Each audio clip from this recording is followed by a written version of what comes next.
There we go. All right. That was an oops. Set it to private on accident. Are we live? Yeah, I think so. Okay, yeah, I think it we says are. so. Sweet. We were, I clicked the start button and it was set to private for some reason. So. Probably because you had set the last one to private after the fact, and it just kept it set at that setting, so... Yeah, I had to set the, hey guys, I had to set the VOD for the last stream, to private all of a sudden after our stream because I didn't want to accidentally dox myself or the guy who so nicely sent us maple syrup, so I had to quickly private that, take it down, edit it, put it back up. So if you guys were like, what's with this 8-hour video upload, that's why. And if you were also like, why is it in 720p? I wanted HD 60 FPS of Rocky going, oh no. Well, that's why. Hi, folks. Yeah, we accidentally, we streamed so long that we could not edit the stream in the YouTube editor. Yeah. It was like, it got mad. Could not handle that. It was like, no, bitch, we can't do this, no. I was like, oh, dang. Okay. But yeah, so for safety reasons, I had to take down the old VOD. But it's still visible. Now it's just, you know, blurred. But thank you for your patience, and hi again. We're doing like a much shorter stream today. This will not be an 8-hour stream. I think Tracy would rightfully reach through the internet and slap me if I pulled that. And I'd be like, thank you, can I have some more? I need extra. I gotta stop pushing myself to do too long of a stream. Fable, I absolutely love your OC, says Christopher Bayless. Which one? I have a lot of OCs, actually, because I write too. So which one?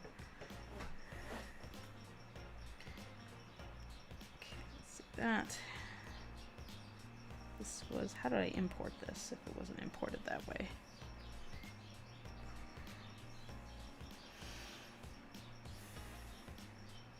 Toon Boom bitmap. No, then I want project resolution, I think. Hello. Oh, no, that's not right. How was everyone's weekend?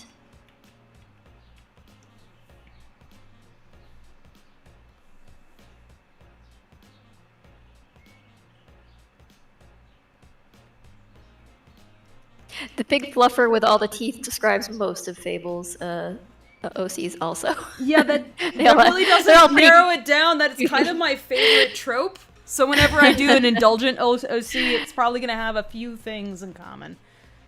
Yeah. There's always some extra teeth there, so... but there's Quincy the cat, the piano cat, and then there's the micro raptor you see in the corner there. Yeah, that's basically my persona. I don't like to draw myself, so I draw that. There's, I don't know if I would describe Rav as fluffy, but I have been giving him some fur on his back lately, so, he has fur.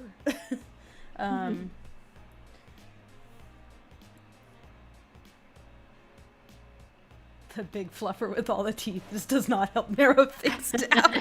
It's not narrowed it down at all. No, it doesn't narrow it down. It's like, I'm so sorry, but this is my thing. Oh, congratulations on getting your first shot, Red Nova. Speaking of, I'm immune now. I have superpowers now.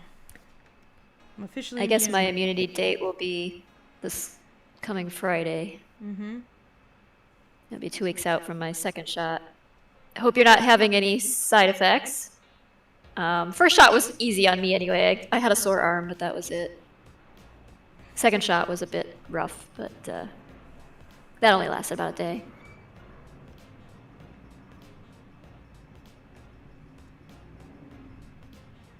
To fit project resolution to fit. I was hoping to have this scene. Oh, good. Okay, now it works. I am apparently all echoey. Oh, that's because I don't have my headphones in. I knew I forgot a step. 1 second. My microphone is picking up Tracy's voice, and the echo is not apparent to me because Discord cancels that out, but OBS does not. So 1 second. Let me fix that.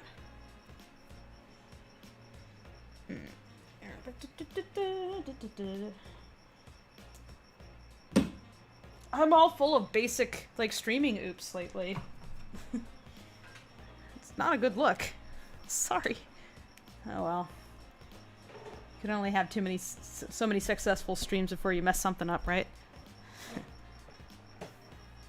I mean, we messed up all the early ones too. Yeah. It's just, yeah, what am I talking about? It's like we had so many Fable. audio problems. We've never been correct.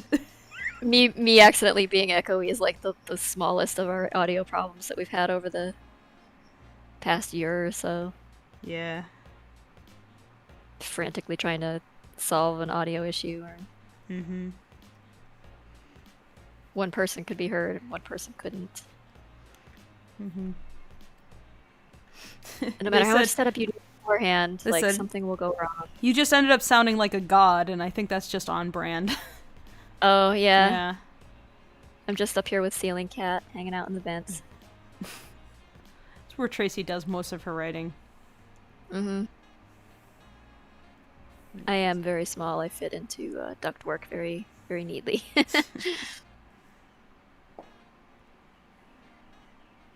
for some music for myself.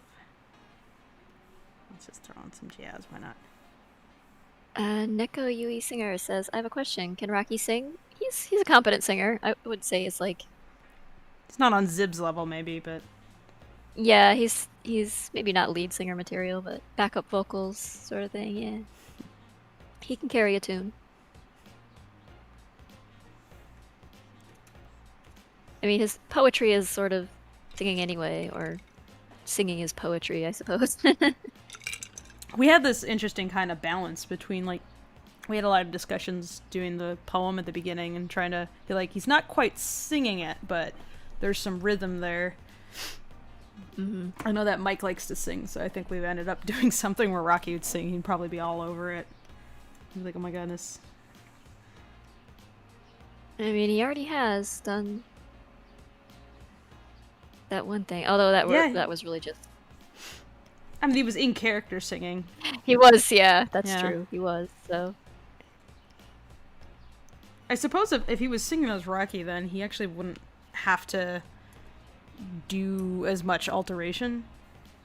It'd be closer to his natural voice. Robinson Knox says, I'm generally surprised he can sing. He comes off as one of those goons that have a screechy squawk box. I mean, he definitely can be screechy at times. Like, I don't know that he can, in many situations, control the timbre of his Are we voice, talking about Mike or Rocky here? I'm not sure. Rocky. Well, I'm talking about Rocky. Yeah. I'm not going to comment on, like, I don't... No, Mike. I'm not one to judge anyone's singing capability. Yeah. I'm hopeless when it comes to trying to sing, but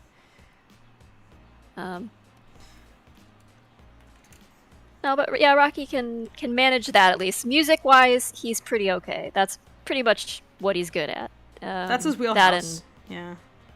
Uncontrolled destruction, but I mean, really, maybe if he was just got a job at Wick's Quarry, he would, it'd be like, hey, you, just break these rocks. Dude, no. That would go badly. We are. Oh, right, because there's... Yeah, we know why this is a bad idea. He would also resent working for Wick so much. True. It would eat him alive. But Rocky with a little pickaxe going to mine some coal or whatever. That, like, just imagine him and his noodle arms in there, like noodle arms, a little pickaxe, and he's like, he can't even. And then he'd be like, "Well, I can't do this with my arms. I better get some dynamite." Just... Yeah, it's just like they had him a tool and he'd be fired for unauthorized use of explosives, I think. he has a bright idea where he sends the mining pony after the. He just have the horse kick it. I'll just kick out the goal. It's fine. So okay, it's a bad job, but it'd be a great job for shenanigans. Leafy Lavender says, hello, Fable and Tracy. How are you guys doing tonight? I hope everything is fine. Doing alright. A little worn out on my end, but...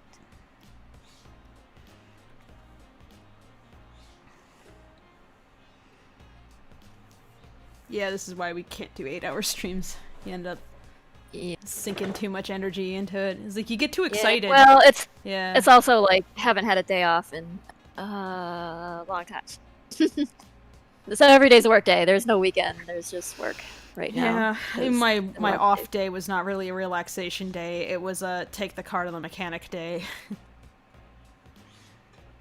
Melted Note says, where are you streaming this? It's almost 10 p.m. Fable's in LA, so it's, what, 7 there? And it's about 9 here. Yeah. It's a much later than usual stream, but we kind of did that on purpose because, well, Fable had things to do in the early part of the day. So did I, and then we wanted to make sure we started it late enough so that we couldn't do another 8-hour stream. Yeah, because we always say, no, I can't stay up. We always say things like, yeah, we got to limit this to like 3 hours, limit it to 4 hours, and then like 7 hours later, we're like, oh. We get too excited talking to you guys. Basically, we get too into it. And then it's like, oh damn. Shoot. It feels good until the next day, and then you're like, oh, why am I so tired? Echo UE Singer says, I hate Laredo, Texas. It sucks. I'm sorry. Why does it suck? I mean, I'm sure I could guess, but... This is an easy scene because he literally doesn't move in this entire shot. The joke is that he's just, like, frozen. He's like, oh, fuck. The one time he's not moving, not flailing around uncontrollably. And he should be, probably, at this very moment. Yeah, well, he just burned out all of his energy on something He did else, just take a huge knock to the head, so... That too. Yeah.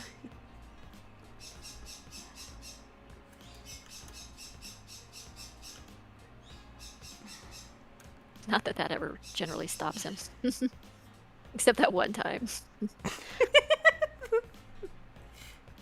It has to be a deep enough knock to the head. Yeah. It's so hot and we were voted the most boring place to live. Wow, that can't possibly be the most boring place. I mean, I've been all over rural Missouri. There's plenty of boring here too. I'm sure like there's probably some desolate tundra like village or something where it's even more boring and with it's less boring because things freeze. No internet connection. Yeah. Yeah. Yeah. There's a lot of moose drama. That's not boring. Mm-hmm.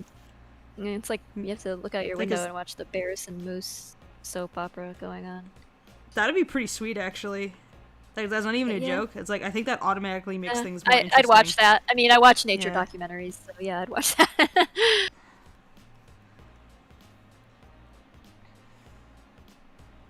Can I copy this?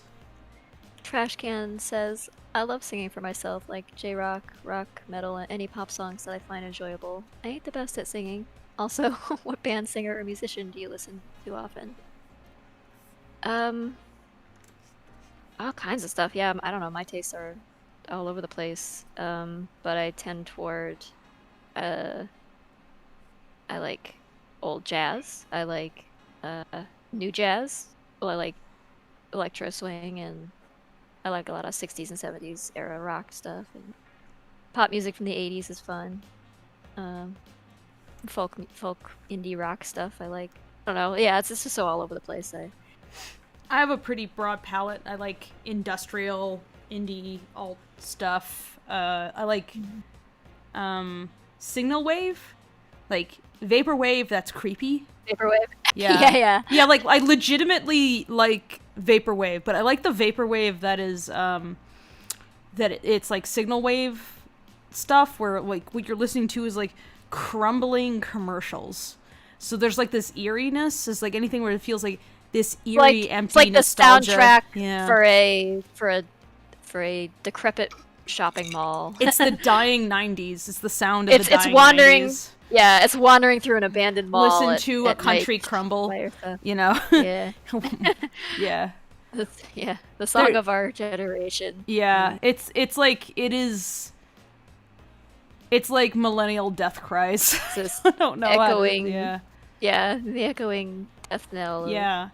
Yeah, I like that stuff. Not ironically or anything. Like, I legitimately enjoy listening to it and thinking about it. It's like an art piece to me. Yeah. I like. I love that kind of stuff. I just love abandoned places in general. So anything that like makes me think of that, like the pathos of just like a abandoned building or something that was once great and is no longer. It's just kind of ruins now. It's kind of the theme of the kind comic. Of what? Yeah, it's basically what St. Louis is. It was like this city on the precipice of greatness at the turn of the last century. You know, it was where the World's Fair took place. They had the Olympics and everything. They did a terrible job of them, but they had them anyway. If you haven't seen the Puppet History episode about the St. Louis Olympics, you should watch it because it's so goddamn hilarious. It's really funny. It's like it's just the biggest fuck up of the Olympic history. It's like imagine Rocky organizing the Olympics, and that's what you would get. But it really is, like, without exaggeration. Some dude was fed rat poison. The Lack Olympics. It was very zany. There were poisonings and dogs chasing runners and people cheating like crazy. You know what it is? Is like the hearing about what happened. It sounds so much like comedy movies of the time period. Actually, like how they just like the silent movie with like and just like people running around singing. Yeah, you could.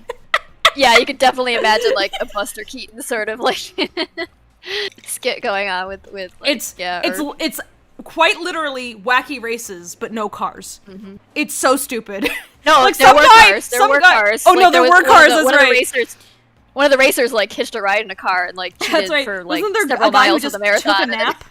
There was a guy who just straight up took a nap. And then he got caught and he was like, "LOL, just kidding." He like, or I think he actually won. And then when they were like going to. Literally, the moment they were going to put the medal on him, like someone called him out. It's like, "Hey, you were riding in a car most of the race." And they took the medal away. He was like, "I was just joking."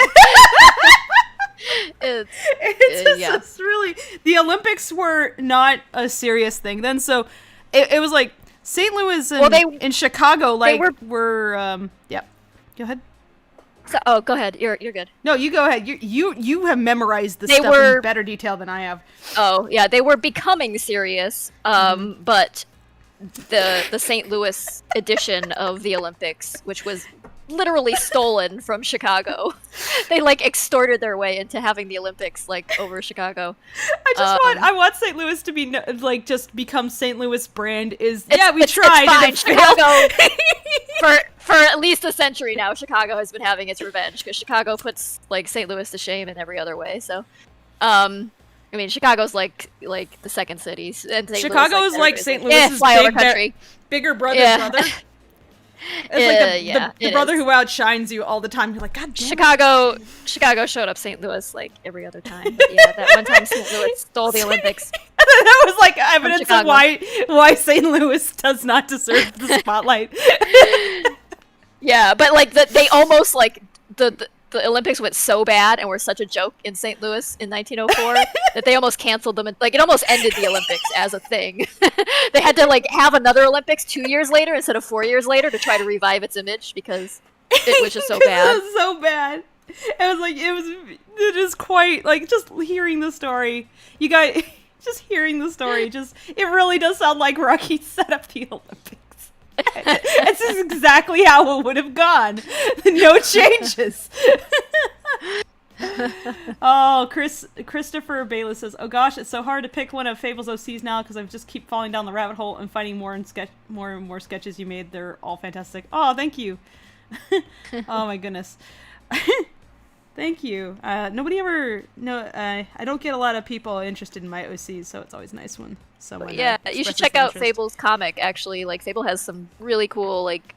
There's zombie, like half-dead monster things. Yes, they're called half-deads. They're so it's a zombie apocalypse story, but what happens is that the zombies can regain sentience at some point. Like, basically the people wake back up, but they've lost all their memories, and they have there's the parasite that infests them is in their brain, and it basically manifests as a personal hallucination for them that talks back to them and is it tells them to do unnerving things. And and they're also twisted mutants now, so it's a violent comic. It's like, if you like Lackadaisy and you're like, yeah, surely Fable's other stuff must be right in this vein. It's like, it's if you have sensitivities, maybe don't read it. If you have a thing about blood or anything like it's a zombie comic, guys. So yeah, it's a bit violent. Yeah. Well, that could be a selling point for you, though. So I'm just giving you a heads up in case you're like, oh no, when you watch a cat explode. It's a zombie cat, but yeah. Drake Van Versteeg says, "Do you like to draw dinosaurs?" Still no. What's a dinosaur?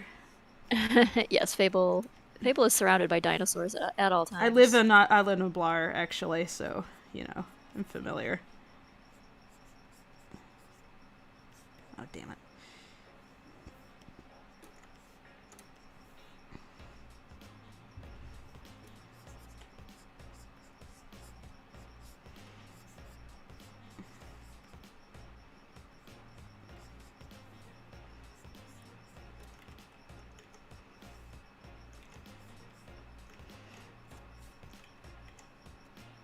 Playflix said, "Could Rocky be a decent writer of the non-poem variety if he took it seriously enough?" I think if he had the patience. I think it would just end up turning into a poem. Yeah, to have the discipline. Like, I think he just goes off the rails with the emotions, and that's why it always turns into poetry. He just can't rein it in. I honestly think, yeah, if he could sit still long enough, and could kind of regulate his feelings a little bit more, I think he could probably have been either a writer or a painter or illustrator type of person. But yeah, he's otherwise he just doesn't have he's just too frenetic to sit down and concentrate. The only thing that really calms him down, it gets him into that sort of focus that artists tend to get, is playing music. Yeah, the zone. Yeah, if you guys have seen Soul, yeah, if you've seen Soul, they actually talk about that space of when you're just in the zone of what you're doing. And yeah, well, it's like athletes get it too, and you just are kind of single-mindedly. Yeah. Shelley says, "Has anyone ever seen John Carpenter's The Fog?" Yeah. The Fog? Hankbot I've not seen The Fog. Yeah. I've seen The Thing. Yeah, that was Hankbot was saying, "I really want to make a sequel comic to John Carpenter's The Thing, but I lose interest after 5 pages." Just make it a little thing.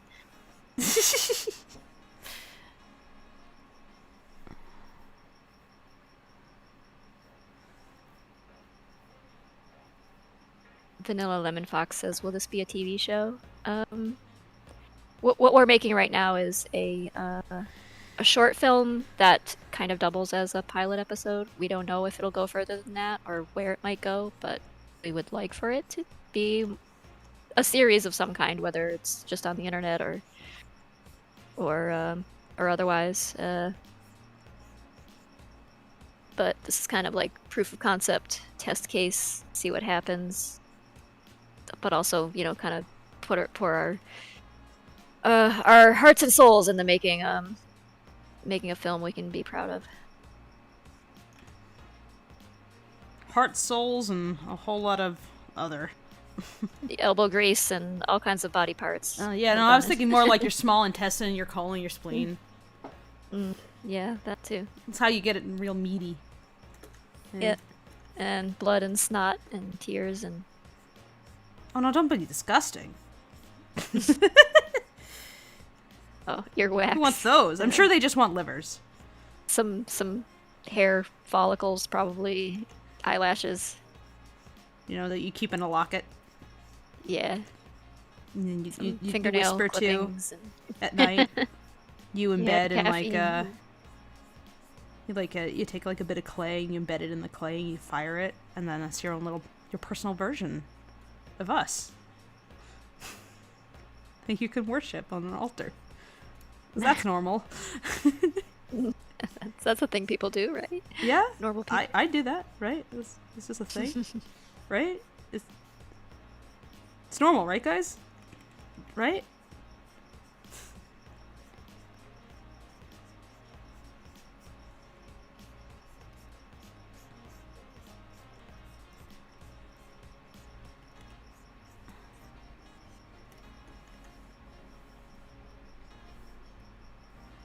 Why do people like eating liver? I don't know. Like the It's taste. rich in iron and protein. I like it. It's okay. It's definitely not my go-to thing. I don't really. I'm trying to like back off from eating a lot of meat, but I have had liver in the past, and it's like a different texture than like vascular meat, like organ meat, obviously. So, I don't know. Ask Hannibal Lecter. I thought it was just the joy of consuming the flesh of the living. It goes good with fava beans and a nice Chianti.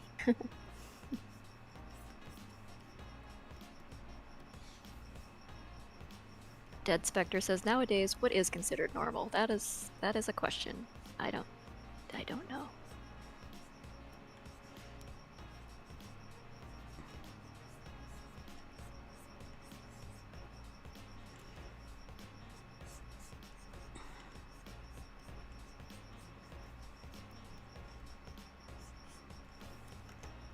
Simon L. Palak says, comics or illustration? I mean, kinda both?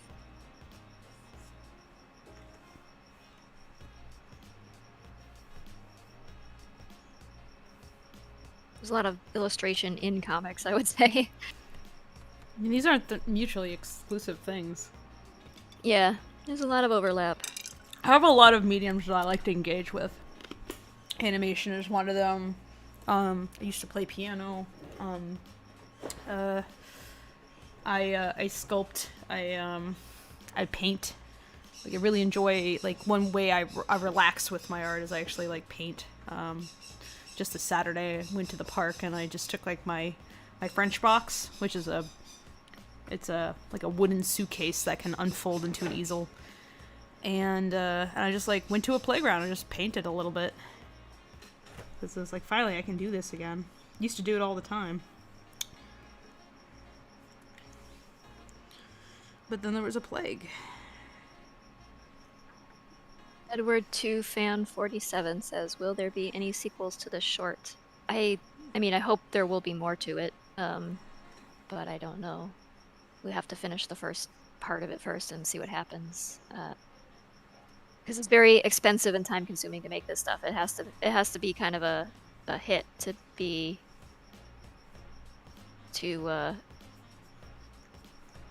make it feasible for us to continue doing more. Yeah. So if you it just got like follow the channel or tell your friends, I mean, that helps a lot. So send someone to the page to look at it and be like, hey, look at this thing. That's immensely helpful to us, because the more people have their eyes on it, the better chance we have of being able to do more of this in the future.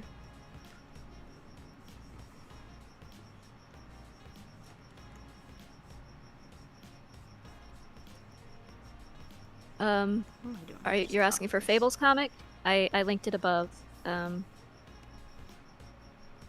Here, I'll do it again. For Chris Bayless.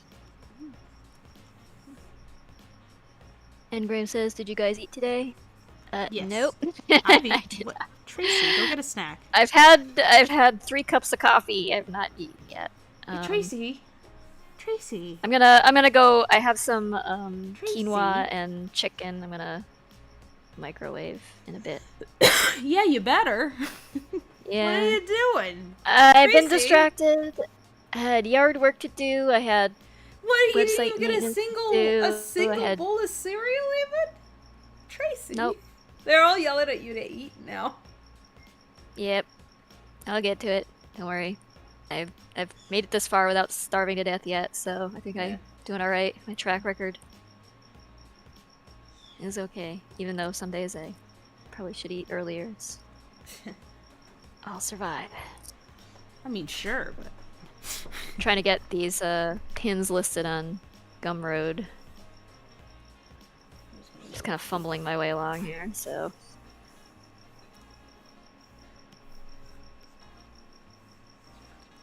Been trying to calculate how much I need to charge for shipping because it's kind of tricky to figure that out.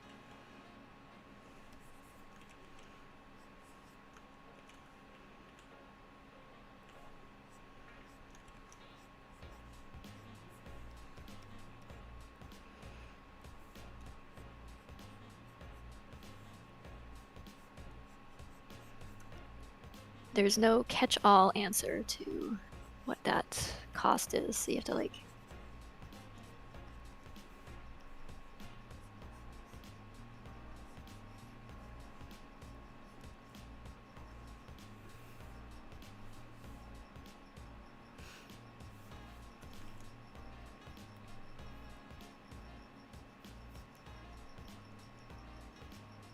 ever visit any other animation studios or visit any conversations?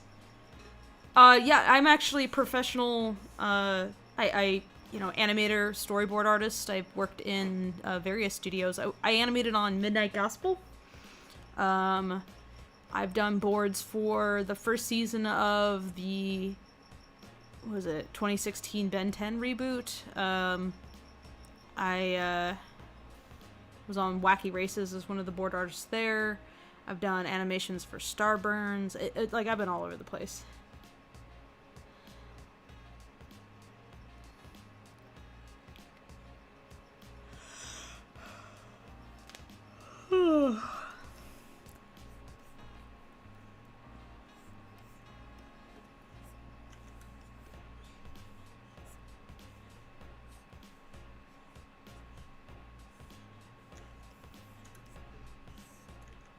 Crimson Vault says, I saw your page when I made my first DA account, circa 2006. Loved this 20s aesthetic ever since. Hey, thank you. That goes way, way back.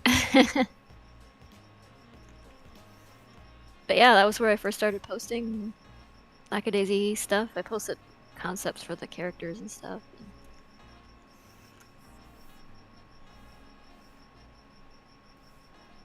I'm kind of nostalgic for the old days where DeviantArt was the only social media I had to worry about.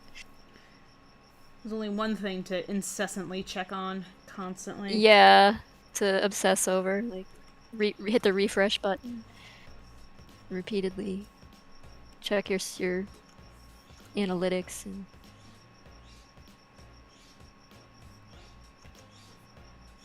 it makes you very neurotic. Yep.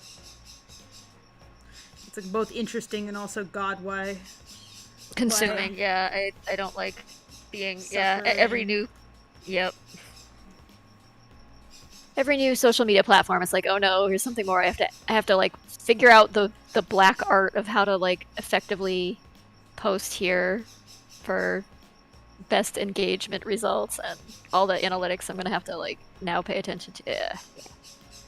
Gotta figure out the correct time to post or nobody sees anything that you do. Yeah. Figure out how to make proper thumbnails or how to crop your image appropriately or Don't whether run to use a afoul of click-through the link or never use a automated click-through punishment link. bots.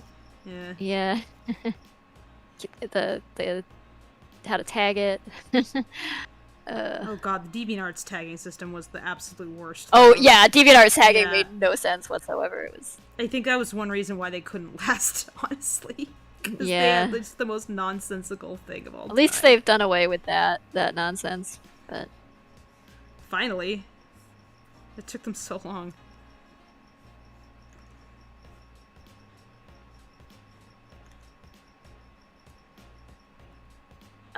Simon says, random question, do you consider pizza a sandwich? I guess if you fold it in half, maybe? Put some lettuce in there? Simon says. Yeah. Sorry, I'm easily amused.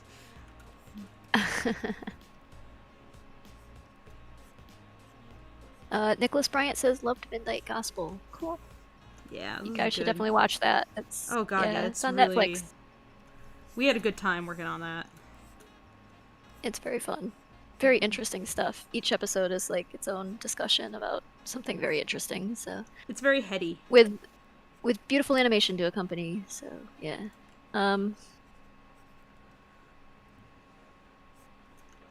Dead Spectre says, this iteration of the Roaring Twenties is gonna be fascinating. Yeah, we're calling it the Screaming Twenties, I think. Over here on the work server. Yeah. It's the decade that screamed. Not the decade that roared.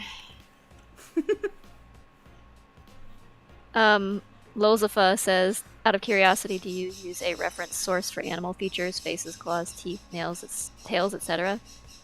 Depends on... well, I'll let Fable answer that, since Fable's one drawing. Oh, you mean for me right now? I mean, yeah, we have character sheets for yeah, the character sheets are... they're cartoonified cats, so they're not... Yeah. We're not, like, looking at photos of cats. We share a lot of photos of cats making stupid faces, but that's just because they amuse us, but... Usually the expressions are very human-based. The cat part is usually seen in, like, the ears, like, the movement of the tail and stuff. Right, and the tail. Doesn't have an animal, doesn't have a human some of their analog. movement. Yeah. Yeah, they've got pointy teeth, but the teeth are very, like, human, but with pointy canines, you know? Yeah, they don't, like, use them to tear each other's throats out or anything like that. Yeah, they're not warrior cats. What do you think this is? But, a children's book series. But, for drawing other things, like, depending on what you're drawing, yeah, you might go reference any kind of animal for drawing different kinds of monsters or what have you. Mm-hmm. I figured the question might be about, like, you drawing your creatures and things, so I don't really know well, yeah, what it was referring to. I'm really interested in animal body language and stuff, so I tend to integrate, like, a lot of the reason, like, why I like them furry and toothy is that I like to integrate, animal expressions, like animalisms, basically, into how a character acts. So, like, the kinds of facial expressions that, like, Rav makes doesn't map onto a human very well. I have a human version of him. He's actually in the comic, but, as a slightly different version of himself, but, yeah, he can't make the same faces without it looking a little unnerving in a way I don't intend. There's just something fun about drawing a snarling dog.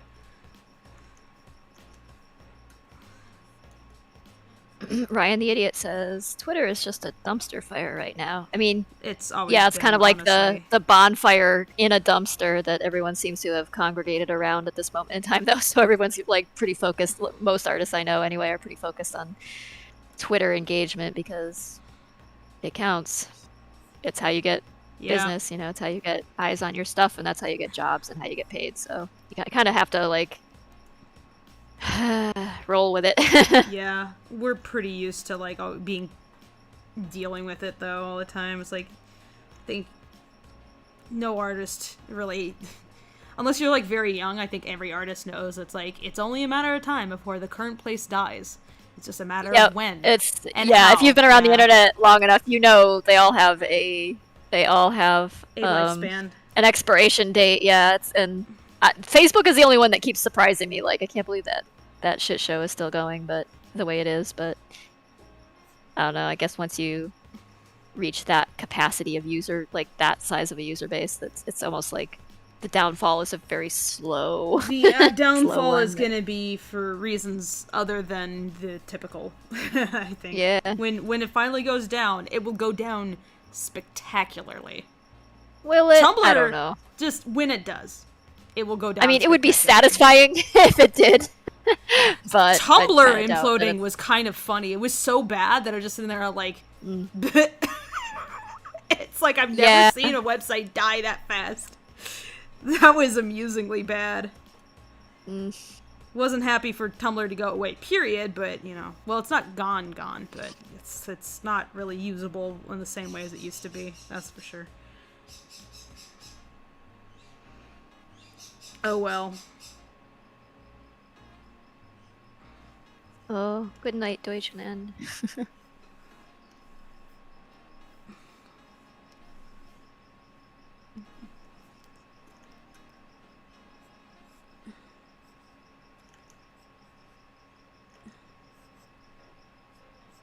How about a rematch?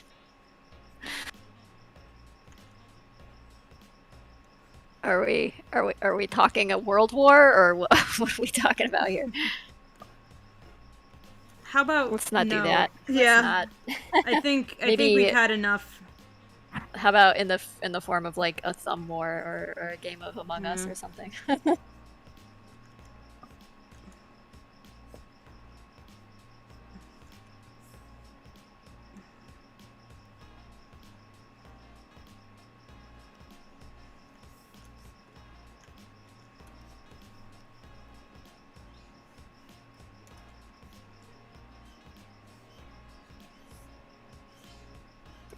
Feather and Scone says, "Do you know Sam and Max?" Not personally, but I know of it. Yes, it's good stuff.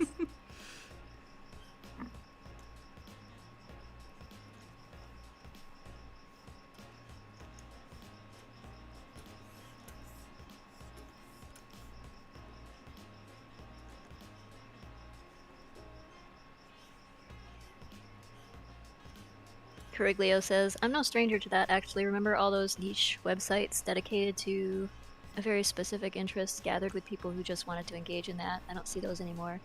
They're a little less, they're not as common. Obvious. They're not as common, but they're still there, like, in the form of, like it used to be PHP, BB forums and things like that, where you find, like, those, but now it's all Discord. Everybody moved over to Discord. Yeah. That's where, like, the cool communities are. Yeah. Discord and, I guess, subreddits.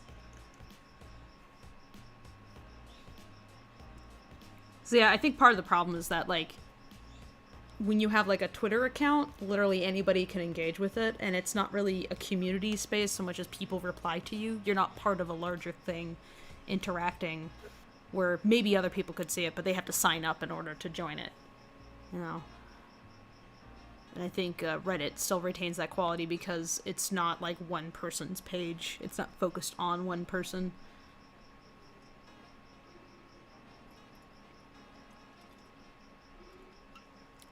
I saw that there was a thing called NeoCities that started, which is kind of like a revived GeoCities. Yeah. Everybody's nostalgic for GeoCities. Yeah, I want to check that out because I saw what Pshaw had done, and I was just like, this looks like it's funny.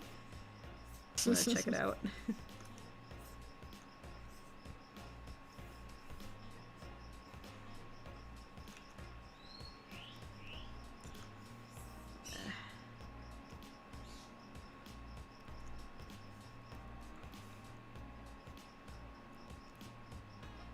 Cariglio says, "The last very niche old website I found was actually a website that's dedicated to classical musicians just making stuff. It's a goldmine of original artists coming together." Well, that's cool.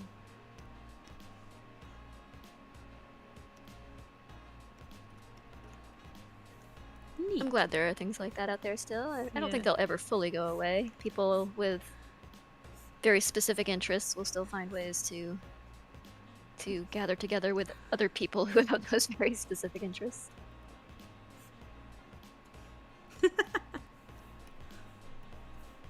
Especially if they're kinky. You just can't stop kinky people. You just can't.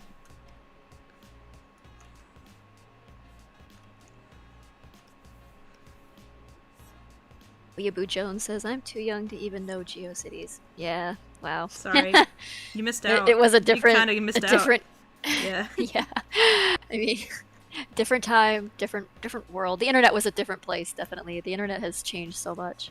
There was no It's such a short main time. website like there is. Yeah. I don't think it's like Yeah, there was no like central place. Facebook, I think, was really the first one that felt like that sort of thing, and that was like what 2007-8 that it really exploded. But yeah, before I that, remember yeah, it was like yeah. you had like web rings and things like that. That's how you found other like associated websites or like Your audience was way smaller back then too, if you had one. But also, like, if you acquired one, it would dominate the internet. So, I mean, like, you can't imagine, like, Penny Arcade as it currently is.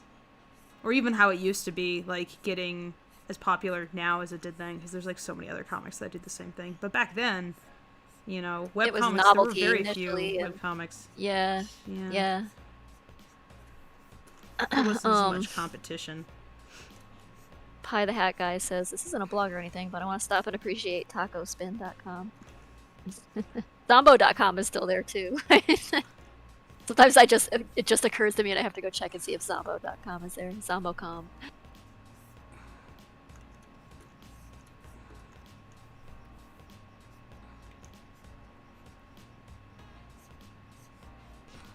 Lan Harrow says, what version of Toon Boom do you use? The most current version.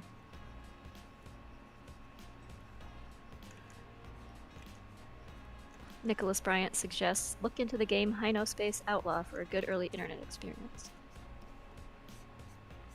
I have not heard of that one.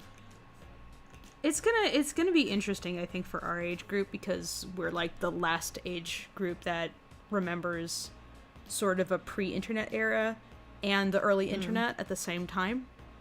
Yeah. And I think that's gonna be just something that we'll kind of carry with us as interesting stories of. Yeah, kind of like the boomer generation remembers a pre-television. Well, some of them do anyway. Pre-television era. That's kind of like mind-boggling. Yeah, that's like, oh, that's so. But yeah, Yep, I remember. Before social media was a thing. Yeah, you know. It was not a significant percentage of my life that was lived before the internet, but I definitely remember it happening. There was no internet when I was a little kid, so. I went outside and played. It sucked. It did, yeah. No, I'm kind of glad that like I wasn't so affixed to a device that I did have. Like I did run around and play and build tree forts and do shit like that. But I'm also like really grateful to have the internet. I'm not one of those like, I'm better than the kids these days or something type of thing. They've just got a different set of like. Actually, it's got to be so challenging to grow up. Knowing you've got this pressure to kind of live a life in a public way on the internet, like have a curated internet image of some kind, would be so much pressure on top of like being a teenager or prepubescent kid is hard enough as it is. Like having to also deal with that social circle on top of like public school or whatever, it'd be like one thing no. I like people in my school did not know about my internet presence. This was not a thing that people would like share. Oh yeah, no, I would never when I was in high school, God, I would not mention what my website was or no. Well, like a bad idea. I had me and like my handful of friends would use AOL Instant Messenger to talk, but that was like the extent of what people knew. But yeah, the rest of it was like, I'm not telling anybody my weird animal character drawings. That's just asking for trouble. They're like, what are you, a weirdo? Yes.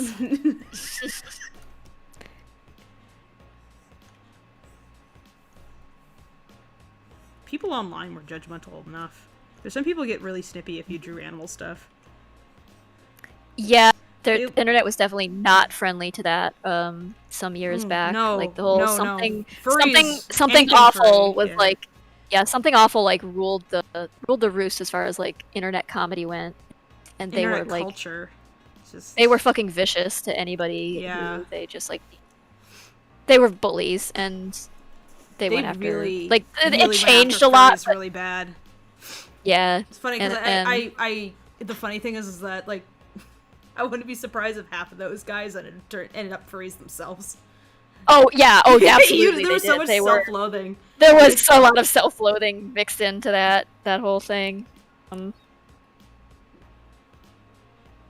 Oh yeah, no, it was poison. I mean, if you were a furry, if you're a 30-year-old sitting there spending like hours a day making fun of things that like 14-year-old kids are drawing, you got a problem. I remember too, the Ranting Griffin like... was considered like the furry comedian, and his whole comedy style was just trashing other furries. That was it. Yeah. I don't remember know him that he's any different now. Invited. Yeah. Yeah. To the convention scene. Oof. I remember when because that stopped being funny after like things. I mean, in some ways, like obviously there's a lot of like really mean, awful shit on the internet, but in some ways, like that very like, let's make fun of children and creative people, and anybody who does anything, they're just like asking to be ridiculed. Like anyone who produces art or whatever, that seems to have largely like just fallen out of style. Like along with like the whole like let's make fun of furries thing, it's like nobody gives a shit anymore, which is nice. Now it's like, oh, but it's cool looking.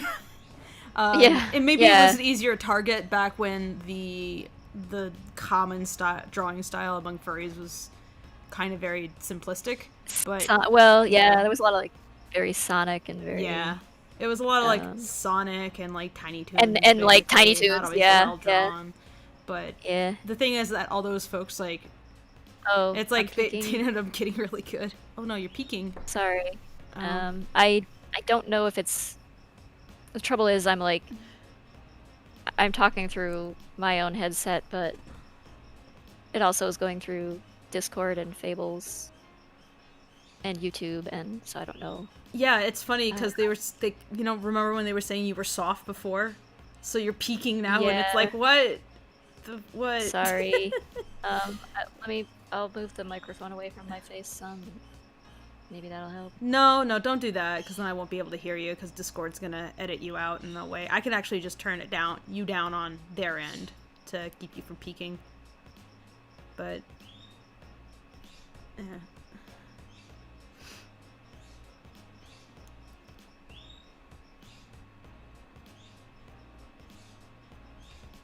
Weeaboo Jones says, I almost became a edgelord troll as a preteen and watched like really old school DeviantArt reaction vids. I think all of us went through, if you were a teenager on the internet, we all went through a phase where we were like, kind of joined in on the, vitriol and like, haha, that person does dumb things and let's make fun of them. Or let's go into a chat room and just like troll random people. They would like go and find like various kink forums basically and just troll them. And it's like, it was always kind of like, I was like, oh, I mean, it's like, yeah, they're into inflatables or whatever, but who cares? So. No, but then you get older and you develop empathy and you stop doing that shit. I hope. If you've grown as a person, you're probably not doing that shit anymore, so. Find something more productive to do with your time. Stop making life harder for other people, because life is already hard enough. Like spin plates or something. Yeah. Pretty much anything. Ride a unicycle. More protected. Yeah. Just like my uncle. Cross country. Go busking in Jackson Square, New Orleans. It was more protective. Legit though, when he started talking like crazy shit to me, I'm just like, can you just go back to busking in Jackson Square, damn it.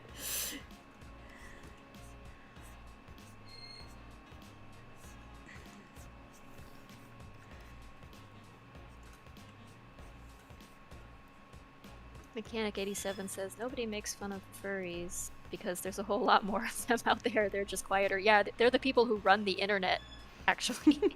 People started figuring it out as like furries run the internet and furries have money. That's why they have, yes, they mysteriously show up at conventions with all kinds of money to spend on custom art and things. It's like, they are the true patrons of the arts, honestly. Yeah. But yeah, a lot of them are like, they don't have kids, they work 6-figure salary paying jobs and IT and things like that, and networking and things, and yeah, they spend their money on art and rocks.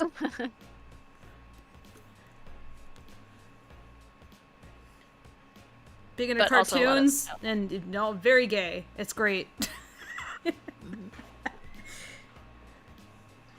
Damn chair Blue locked Legacy to the back. says, ever heard of Anubis from Egyptian time? The god Anubis, yeah. Well, that may have been directed at someone specific, though. Sorry. I don't know. Yes, I've heard of Anubis.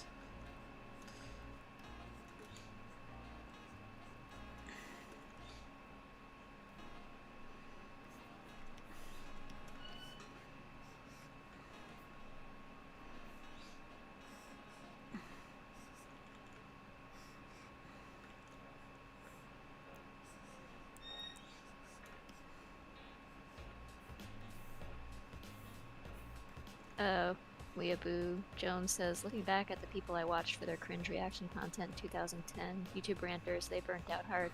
Yeah, people seem to have gravitated a lot more toward a, like actual analysis, like, critique and things, instead of, like, that just trashing shit. It's like, they'll do that, but it's like, it's just not as popular.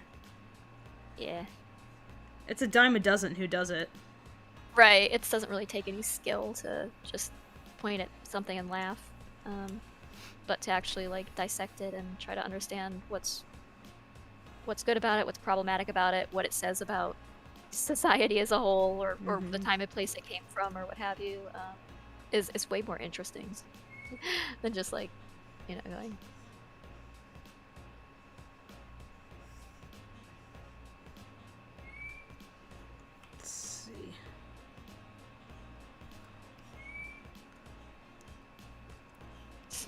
Ivy Grace's place it says, you said cartoon and gay. This has re-grabbed my attention. Yep, that's furries. Yeah. Like cartoons, very gay.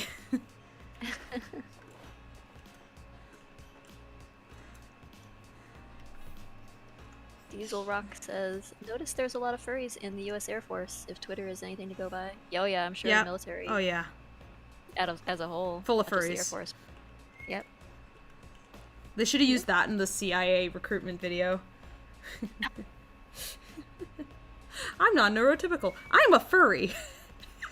They should have cut to a guy in like a fursuit.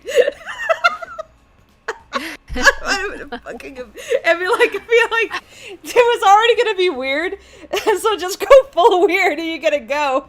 They're like, yeah, fuck it, we'll just make it weird. Anytime they those promo commercials when they're like talking up the diversity of the U.S. Armed Forces. Like, yeah, that'd be hilarious.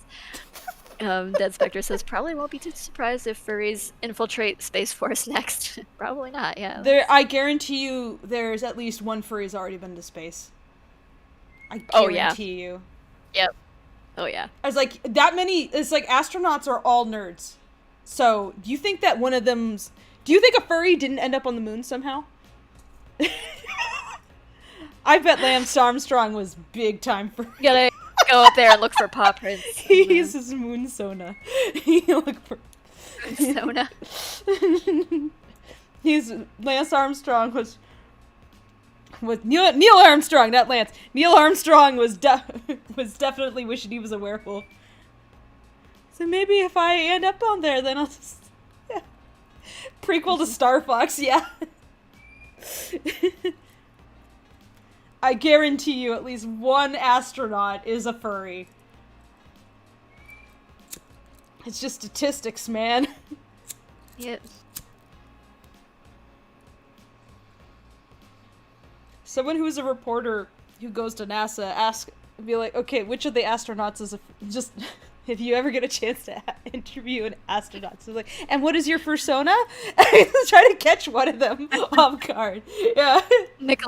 Nicholas Bryant says, analysis. Art has been influenced by the whims of the powerful for centuries. Royalty, wealthy families, suspiciously rich furries. Yeah. It's not and the royals anymore. It's those suspiciously rich furries who patronize the arts.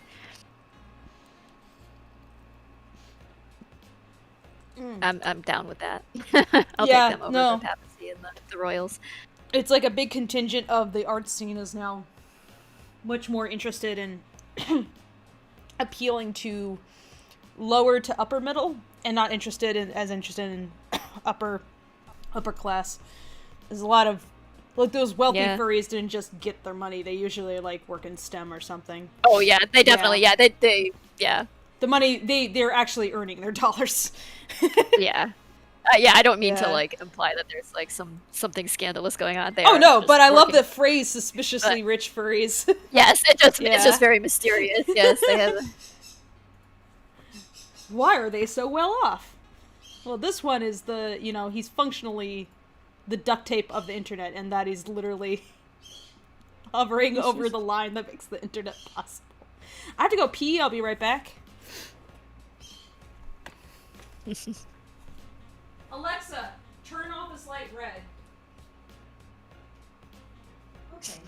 Diesel Rock makes a good point. Well, one of our kings was named Lion of the North. Coincidence? No. Yeah, all that heraldry was really just their personas. The rampant lions and dragons and bears and things. Deer.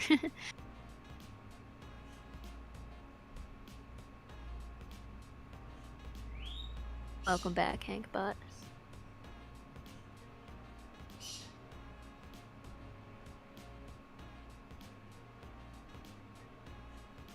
Any mention of catnip? Not so far. Yours is the first. Today, anyway.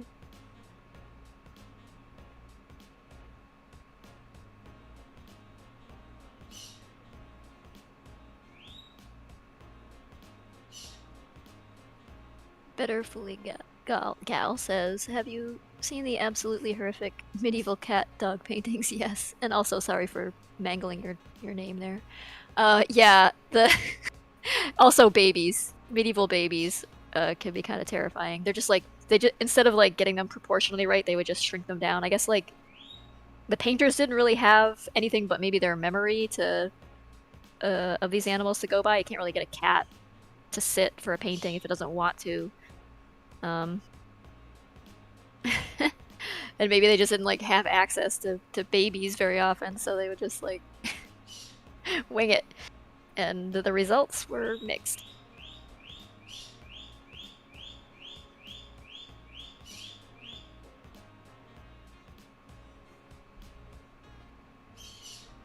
Yeah, and I love the cat paintings, how the cats would have just like this very human looking face on them. It's a bit upsetting.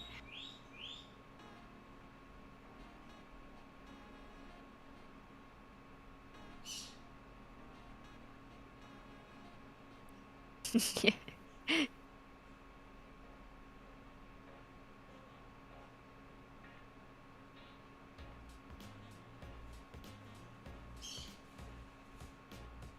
Weeaboo Jones says, God, you need to look up the people in England painting cows and sheep in the 1850s.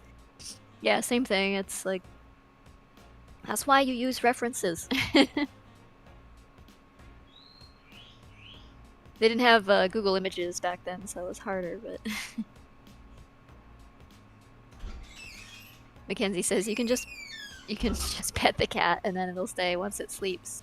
Then you can paint it. Yes, but if you can't like put them where they're... You'd have to like organize your composition around where the cat is sleeping already in order to make this work. You can't like put a cat somewhere and like expect it to stay. Most cats anyway. Like some cats might, but that are like really laid back. But generally if you want them to do something, they are going to insist on doing the opposite of that.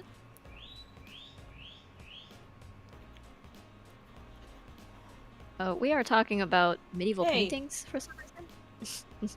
and the funny way that like medieval painters would approach painting babies and cats and dogs and things, because I don't know, I'm gonna have to find some here. I'll find some Talking about medieval babies? Yeah, like so they didn't really have reference images to go by except other paintings. Which so they often end up being self-referential, but like the way that babies were proportioned, like more or less like adult humans just shrunk down, it's very upsetting. And then like they'd paint cats and dogs in the backgrounds and things too at like you know, people's feet and things, and they'd have like very human looking faces. It was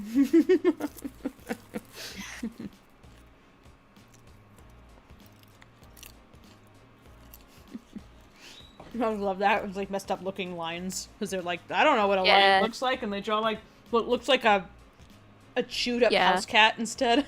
unless unless you're talking about like the heraldic, like the illuminations in texts as well, which also has some really weird animals doing weird things in them. Like, and they're basically, yeah, I guess they're basically like furries in a way, because they're always like doing human things.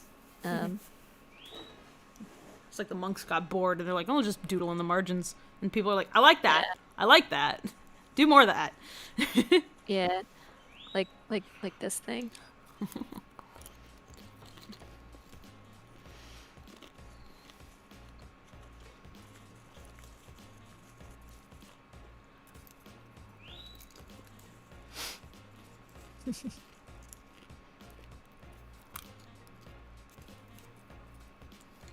Hello, Octomar.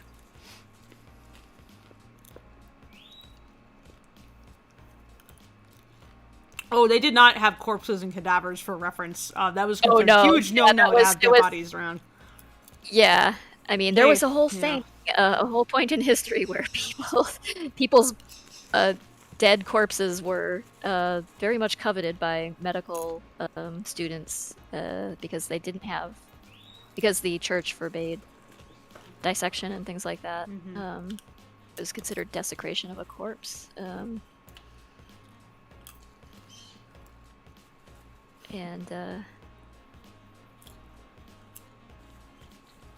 so, of course, there existed a black market for that kind of thing. And sometimes the easiest way to get a corpse was to just kill somebody. So that happened too. There's another one with the cats that have like very... they just look like humans who've had a little too much to drink.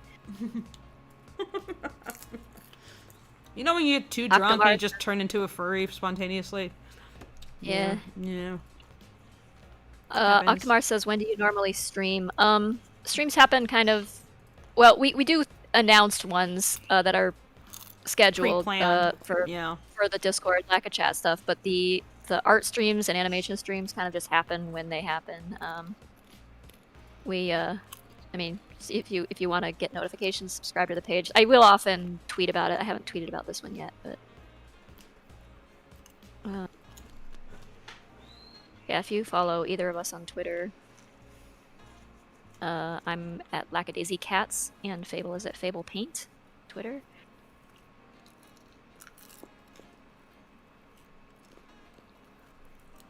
Chris Connie says, "I can't believe that's how Zib first looked." That's how he still looks, basically. It's like, oh, what did I do last night? What image was that? Oh, hold on. I'll post it in the streaming chat.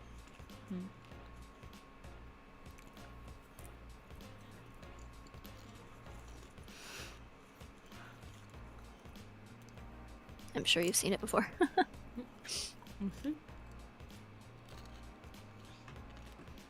Lilzova says the phrase body snatcher.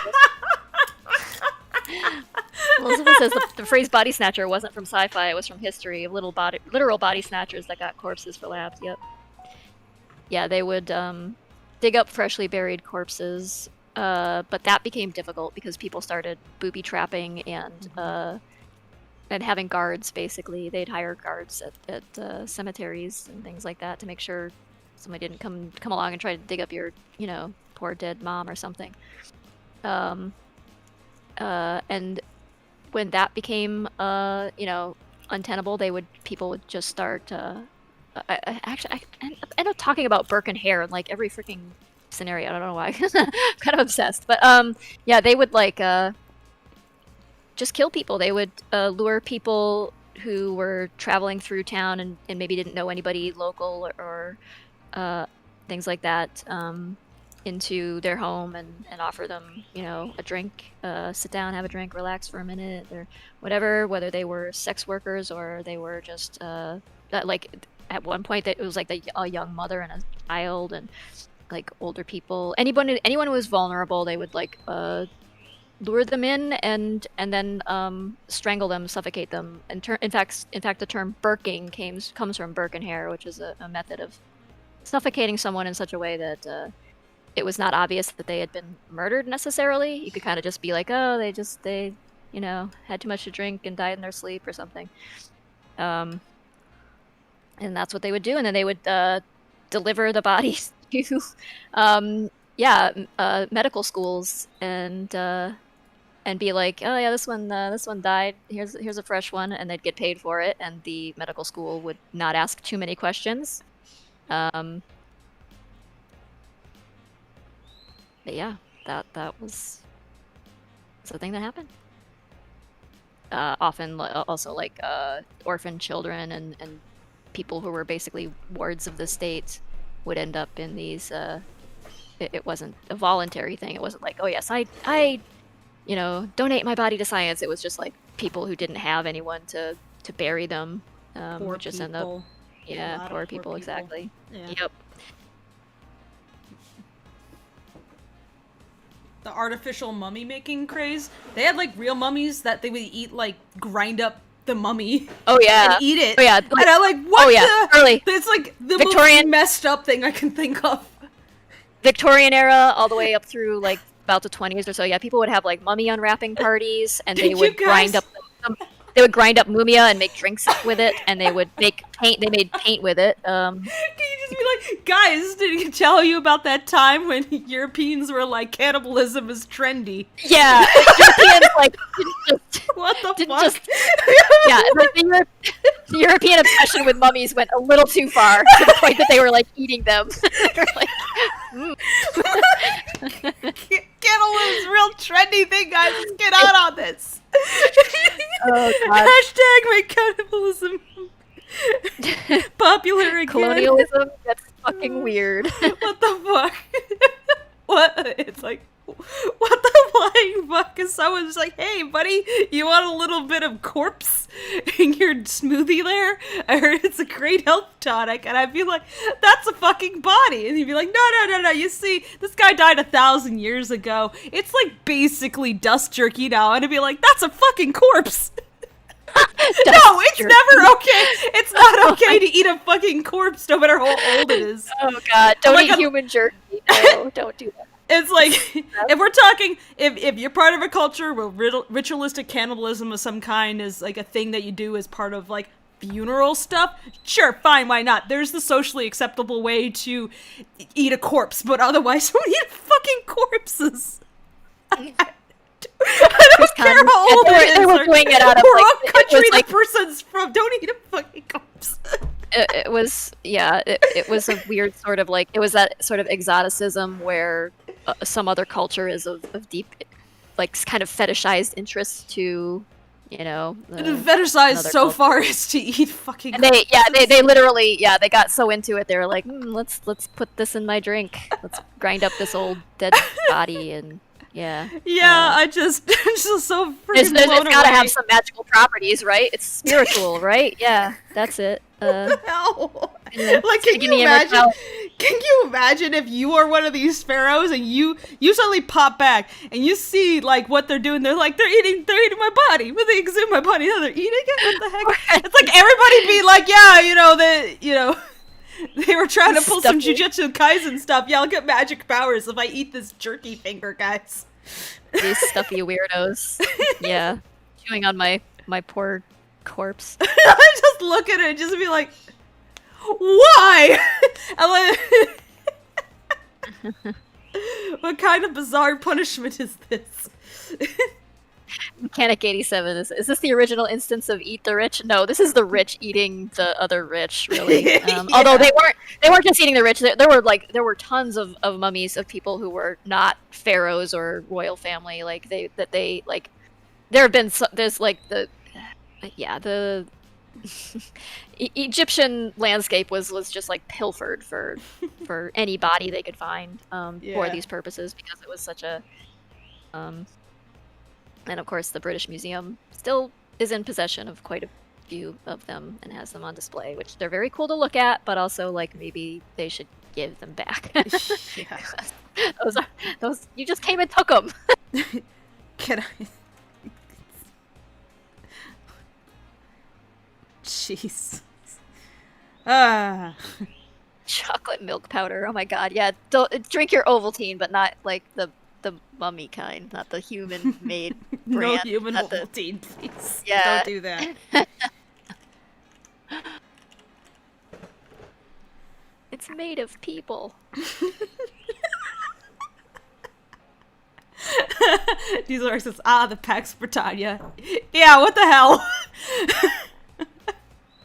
Octomar says humanity has always been weird. Oh yes, very, very yeah, weird. no, always doing some weird shit.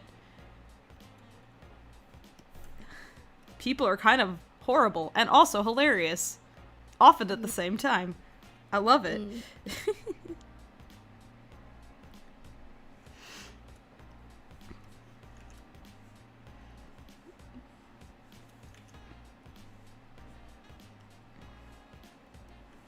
Shelly says, so basically the whole world were the fucking Sawyer family from Texas Chainsaw back then. I mean, in a way, yeah. I guess you could say that's like a metaphor for... but no, I mean, cannibalism has been, like, I think the Sawyer family was influenced by the Thorny Bean tales of cannibalism from United Kingdom and cannibalism and like incest and like that kind of thing kind of transferred over from, I think, Irish and Welsh stories of that, and then like kind of became like a Appalachia or hillbilly sort of version of it in the US, where the distrusted group is always like vilified, and that, like Deliverance and stuff like that, you know. Yeah, it's often you'll see anytime there's like, oh, you know, trying to justify why this or that place is like it's okay to like just decimate a populations, they would often just say, oh, they're cannibals, you know. They just like make that shit up, you know. That was you could it's easy to dehumanize any group you don't quite understand. You can paste whatever misunderstandings you have on like, them. Oh, these like, backward primitive island people, look, they eat each other, and it's like the people are like, oh, we have to go in and save them from themselves, and it's like, right, like there's meanwhile, been, like, obvious... fucking British people were eating fucking corpses. I know. Like, you're one to talk. Like there's definitely been a lot of like rumors of cannibalistic practices or misunderstandings of it that have turned into very ugly depictions of other cultures. Meanwhile, like often the people who are pointing their fingers and going, oh, that's weird, and maybe we should just go colonize that place and take it away from them, have like their own really bizarre things they do that are, you know. God, that's a thing. It's like it's just an accusation that gets thrown around. So it's like, if you hear that such and such group is like full of cannibals or whatever, maybe double check that information, and also find out the nature of, even if it does happen, usually they would act all shocked at there is forms of ritualized cannibalism when you were grieving over a loved one, but it's not the same as making human steak for funsies. Oh no, like they would character like the Papua New Guinea civilizations that like do. I think some of them may still, but they've been discouraged from it because of Kuru, but which is a prion disease that comes from eating human brain tissue. But it was really just consuming your dead relatives or dead loved ones, because that was a way of making them immortal in a sense, or having them continue on with you. It wasn't like they were killing people and eating them, you know, like cattle or something. It just was not that at all. But it certainly got characterized as like, you know, savage tribe murders and eats, you know, white colonists sort of thing. And it's like, no, that's not a thing.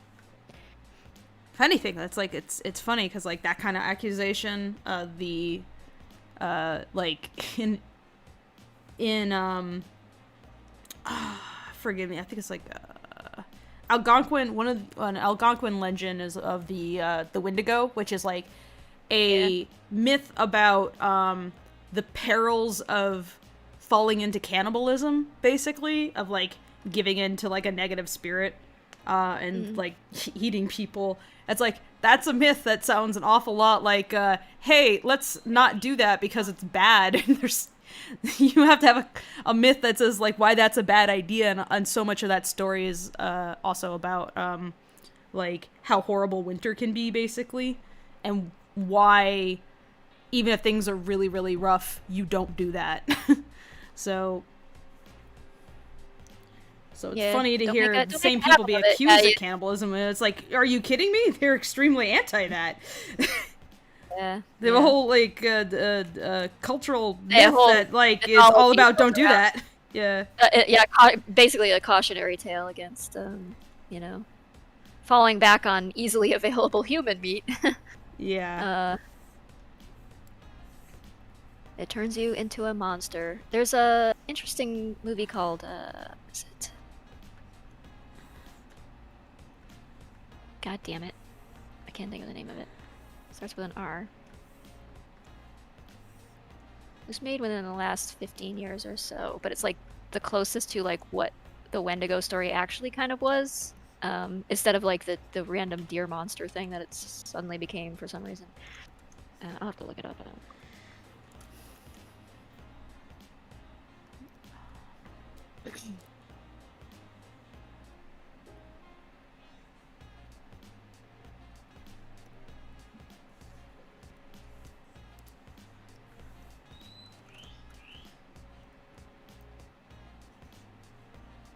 Ravenous, that's it.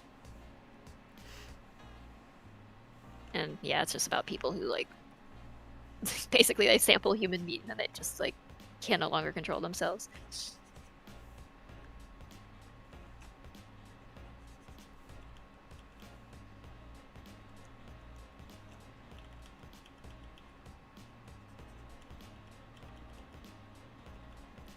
Thomas, I like cheese, says, I'm gonna go eat cheese. Have a good time. That sounds like a good idea, actually. Yeah.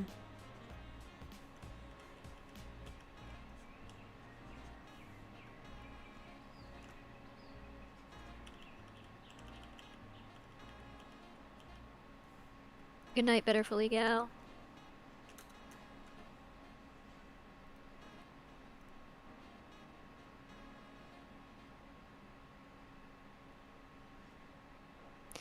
Hankbot says, I love how this chat can go from medieval paintings to cannibalism. Oh yeah, we hop all over the place.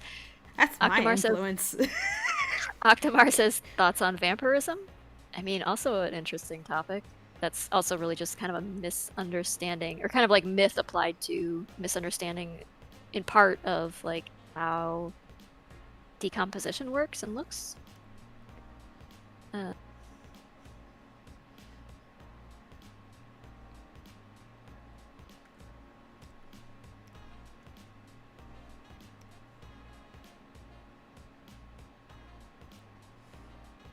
Simon says, what time is it where y'all live?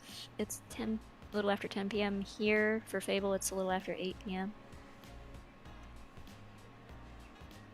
Shelly says, would Nico pile drive me if I tried to cuddle him? Nah. Not you. He'd do that to Rocky, but that's because Rocky's annoying. Could pile drive Rocky.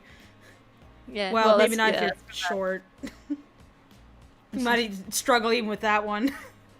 Yeah. You try to pile drive him and he's just like full on like arcs above you like a bridge. It's just by stretching his arms out. For once I got the better of someone.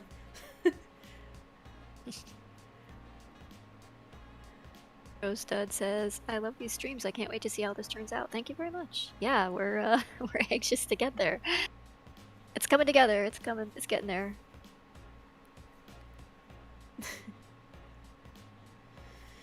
It's getting there, guys. We're making it happen. SDX777 Best says, vampires are kind of scary. They can be, like old school vampires are. I think there's kind of like a sort of resurgence of that interest in like the vampires of yore that were actually frightening. What we did in the shadows, as opposed to Wanda in the Shadows is a send up of like all kinds of different vampires. Yeah. So it's like, hey, what kind of vampire? You're like, take your pick.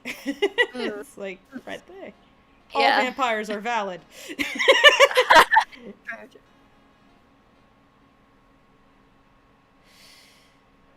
Yeah, if you guys haven't seen what we do in the shadows, there's like an original like mockumentary film, and then there's like a show that's on pretty Hulu, fantastic.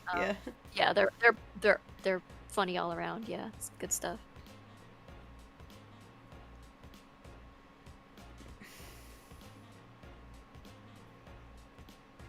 Shelly says Rocky gives me Bart Simpson vibes. What? And have a cow, man.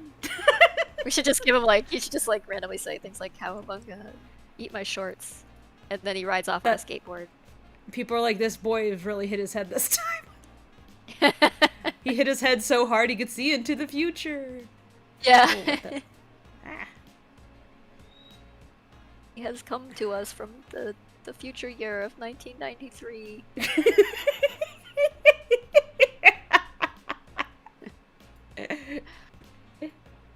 Have you ever thought about doing like a joke thing about alluding to time travel?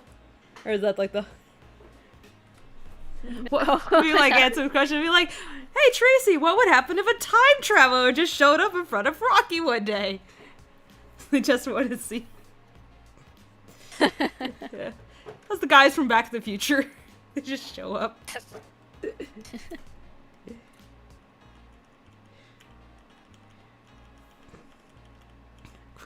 Quickly, Rocky, we have to go back to the year of 1982.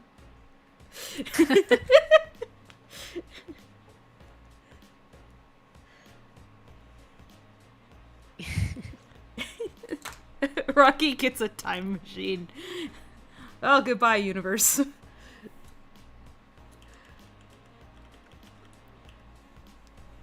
Chris says, oh god, Rocky having a skateboard would be a scary thing to see. Yeah, well, for him it would be bad, because he would just, you know, knock himself out on the pavement, but...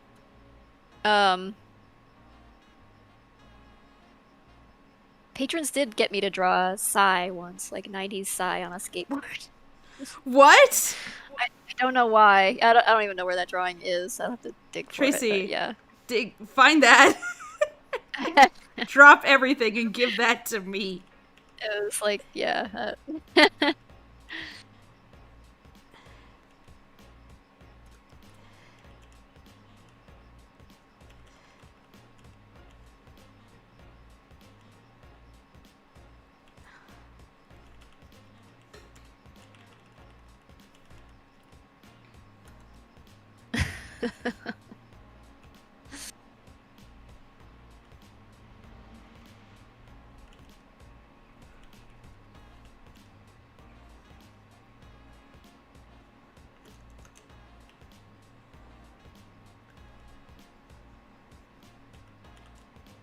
Mechanic 87 says, I will never get over the fact that Marty McFly wasn't surprised by the fact that Doc built a time machine, but rather that he built it out of a DeLorean. Yes, the shocking part here is definitely the car model you chose for this. That gives us more like, why would you ruin a perfectly good DeLorean? Oh, thank you. I just got some Ko-fi, I think. Let me see. Oh, nice. Thanks, yeah. Chris. Oh, thanks, Chris. He says, Rocky would use the time travel machine to go a century in the future and watch this present stream where you talk about Rocky using a time travel machine. Wait, is in this idea of the universe Rocky was real? He was like, oh shit, that's my alarm. Shit. Do you think that in this version of reality that you're proposing, we actually all were cats back in the 20s, but at some point the universe had a hiccup and we turned into humans? And that Tracy's actually relaying the story of, like, an actual Lackadaisy that happened? Like, what is this? Did his time machine travels end up, like, changing history so bad that that's how humanness happened? We evolved from cats. Yes, this secret. Oh yeah, I thought everybody knew. I didn't realize that was even the... That's a question? Yeah. Yeah, I mean, obviously this is how it happened, right? I'm just telling it like it is. Or was. Back in the good old days when everybody was sepia-toned and also a cat.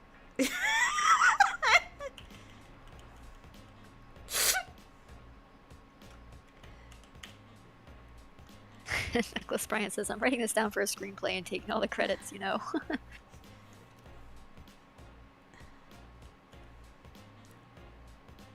Elizabeth says, if the multiverse theory is true, that all checks out.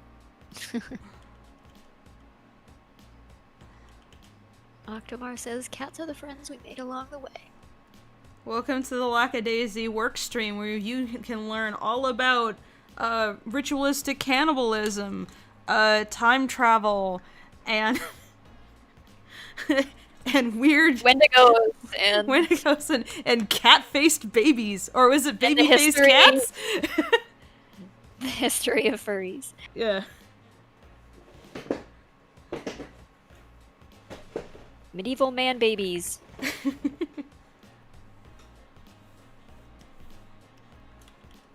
Body snatching. What else can we talk about that's fun?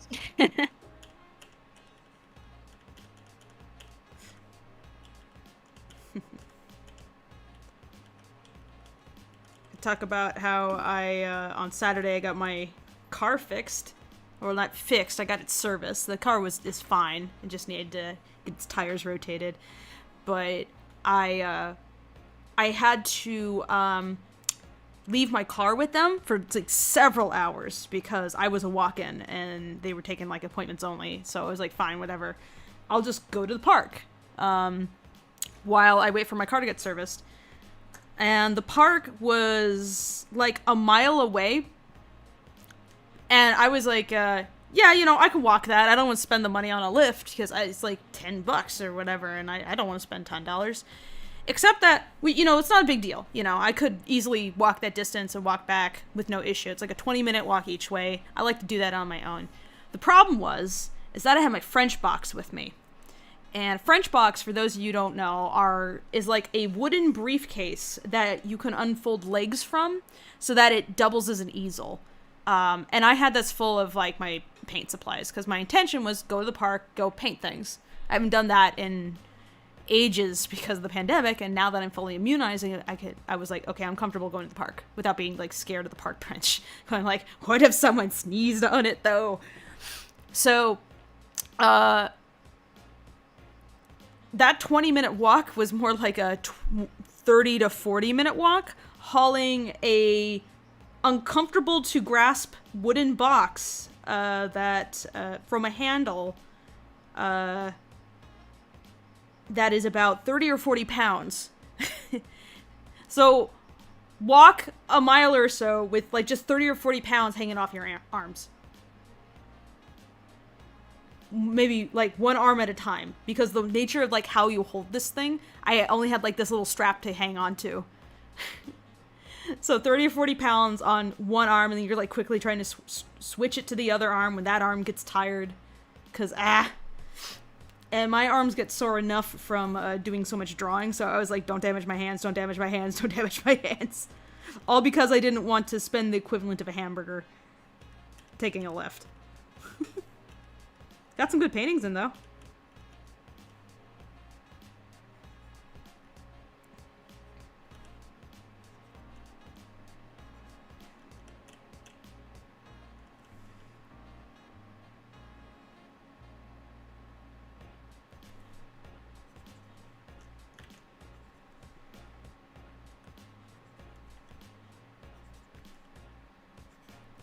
Oh, sorry, Mackenzie. Do you have a playlist of 1800s music? I've heard some of the background music of your videos and they're banging. Oh, those aren't from the 1800s. So those are modern modern versions of roughly like 1920s and 30s jazz that we've licensed for, or that are license free. I don't know, Fable, can you share the... What, you mean Ben Sound? Oh, Ben Sound. Well, we've also got like some other... I can't hear the music right now because it's just playing for...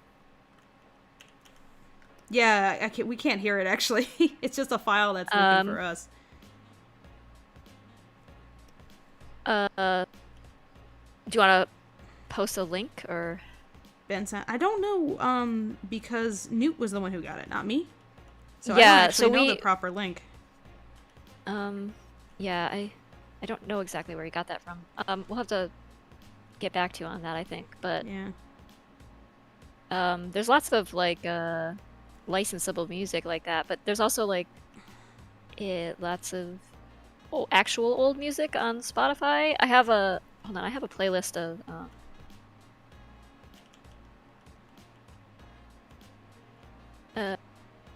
old music. It's not from the 1800s though. Like I said, it's like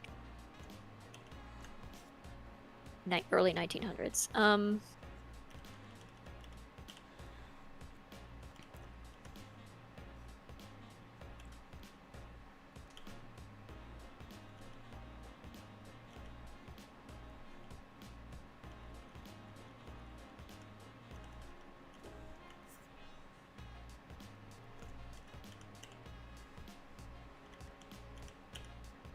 Here's some old music on Spotify if you want.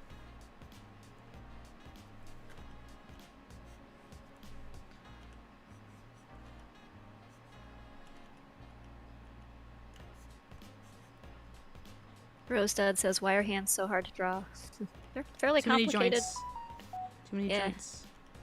Yep. Break them down into basic shapes. Like, just draw cubes or cylinders for yourself. That's what I do. Like, can't figure out. Use your own hand as reference. Whatever you need to do.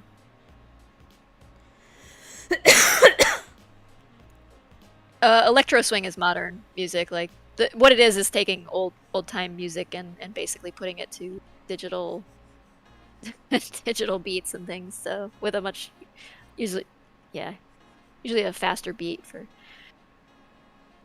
But there's that, and if you want electro swing, let me give you the other playlist link because that one has more modern, basically like it's basically swing and jazz revival. It's not the original stuff.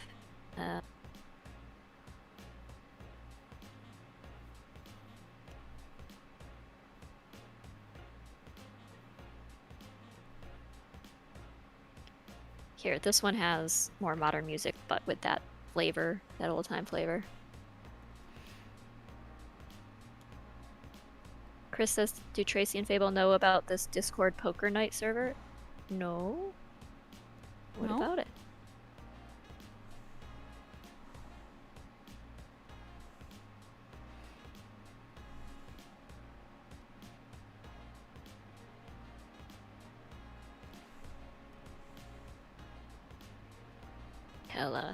Tell us more. Weeaboo says, you know what's a really unfortunate band name? The Cherry Poppin' Daddies. Yeah.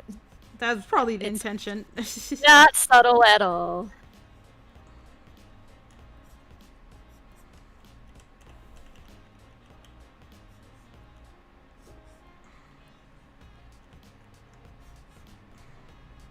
Weeaboo says, have you ever played L.A. Noire? No, I've seen people play it, but I have not played it myself.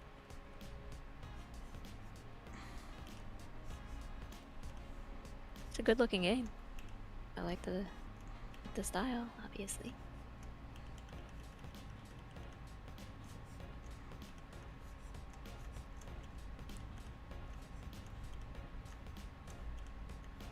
Octomar says, anyone want some tea? It's poison. Well, as long as there's no mummy in it, then I guess.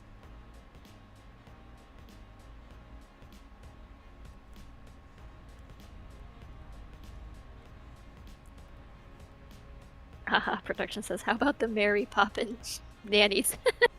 That's better. That's their cover band.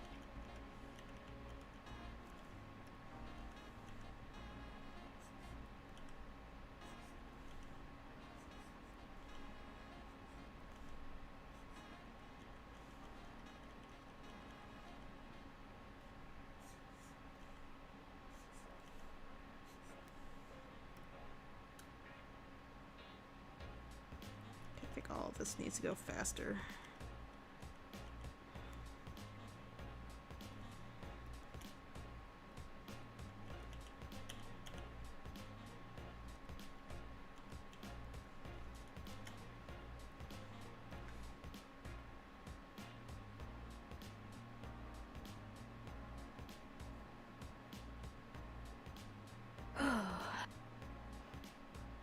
Confused Butterfly says, how y'all doing tonight? Okay. tired, but productive, nevertheless.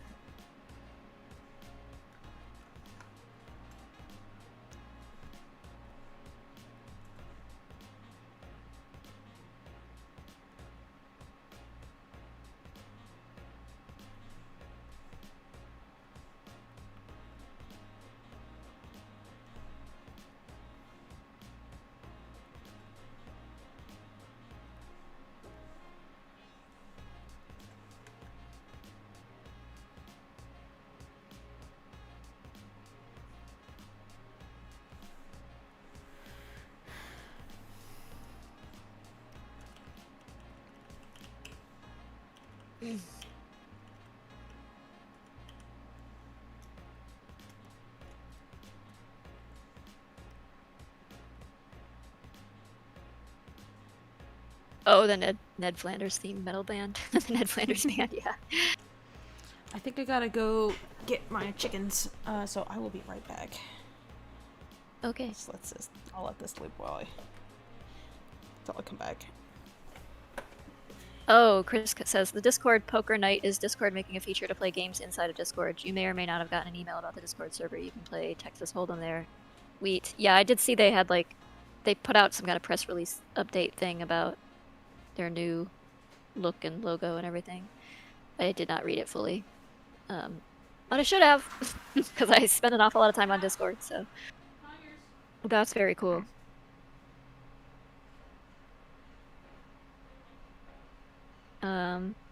Ghost Mangaka says, hey Tracy, what inspired your story of your characters? Was it a mixture of things? Yeah, very much so.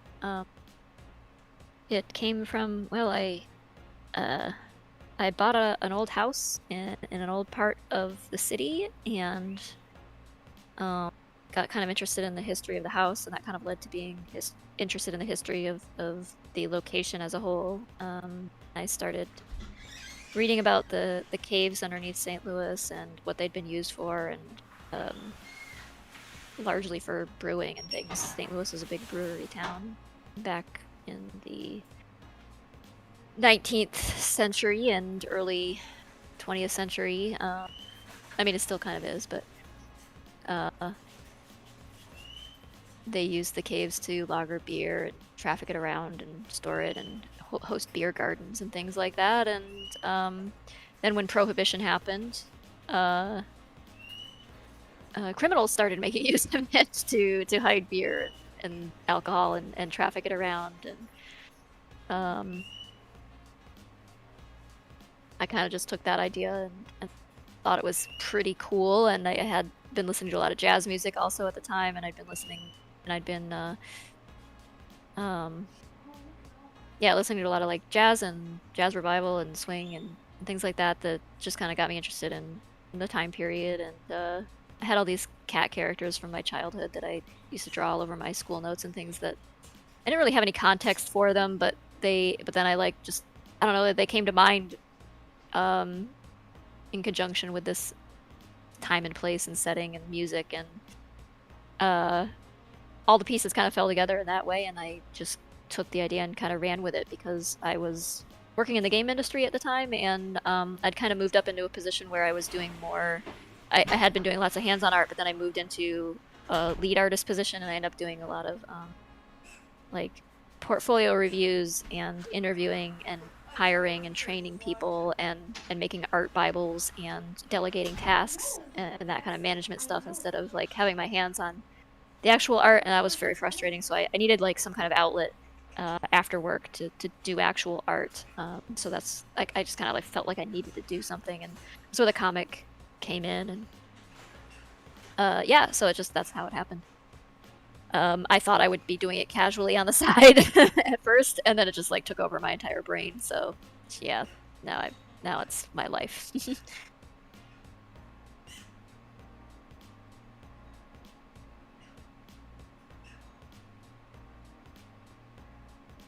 Kawaii Waffle that says beer gardens, beer seeds. No, beer garden is basically like an outdoor seating area where people will like just sit and drink beer, like Oktoberfest sort of stuff, you know. Lilzippa says, "Did you ever find any hidden relics in your old house? Some interesting stuff like written on old pieces of wood that are exposed like in the basement and stuff that are like dated from like 1906 and things like that. So like basically just like construction workers writing in pencil on the boards messages to themselves. So it's not like really anything I can decipher or that has any real meaning outside of that. But it's kind of cool. I found like a really old rusted key that I think was the skeleton key for the original doors in the house too, but no longer really fits. Most of the doors have had their locks changed at points along the way and doorknobs changed, so they don't quite work. Hey, Dead Spectre, thank you so much. Dead Spectre says, "Gonna roll on out. May the rest of the stream go swimmingly." Thank you. Have a good night. Much appreciated. Aha says, "Can the games you worked on still be bought somewhere?" Some of them can. If you've ever heard of like Gemstone and Dragon Realms and things, those are like old text-based games that came out before probably most of you were born. I didn't work on them until way later, like in the 2000s. They had been around since very early internet days, and they're still going. But they're like they're text-based MUDs, basically. I think I would say they're more complex than MUDs, but they're more like MMORPGs that are text-based. But I did some art for those, and later did like One Epic Night and Fantasy University. Did a last thing I worked on before I left the game industry was like a mobile game, Lara Croft mobile game. Worked on a bunch of stuff that got canceled. We worked on something for like the launch of the Microsoft Surface at one point. They just like pulled the rug out from underneath us, and that happened all the time. Worked on a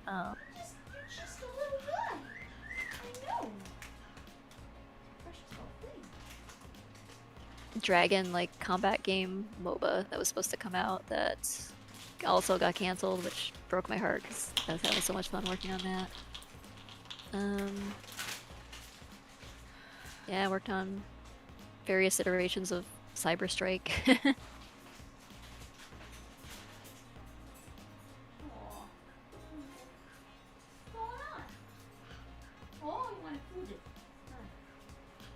Octomar says, "Did you major in history?" No, I'm interested in history, but did not. I went to school for biology and left to go work as an artist because art was what I really wanted to do. But Alright, I'm back. Chickens are in bed. Boy is enjoying a snack. And I have some cheese. Cool.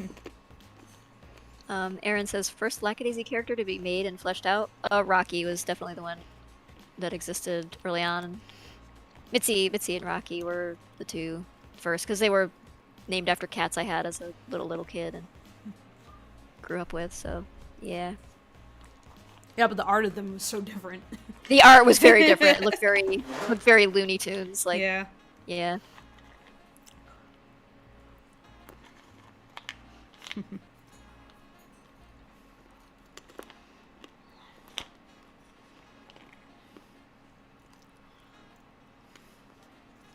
Do any of Lackadaisy characters live in actual houses?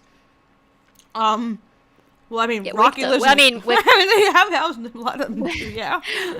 Wick lives in a very big house. You might, I guess, call it a mansion, but it's definitely a mansion. Yeah, I mean, Asa lives in a house. Probably a nice, very nice house in Lafayette Square or something. Most of them are apartment dwellers, I would say, and Mitzi lives in the apartment at the top of the building that the cafe is in, which is really literally just like on top of the speakeasy. She did live in a house with Atlas, and she sold the house in order to keep the business running. She needed the money, so kind of always imagined them living on like Big Bend in St. Louis, like Those old, big old houses along that street.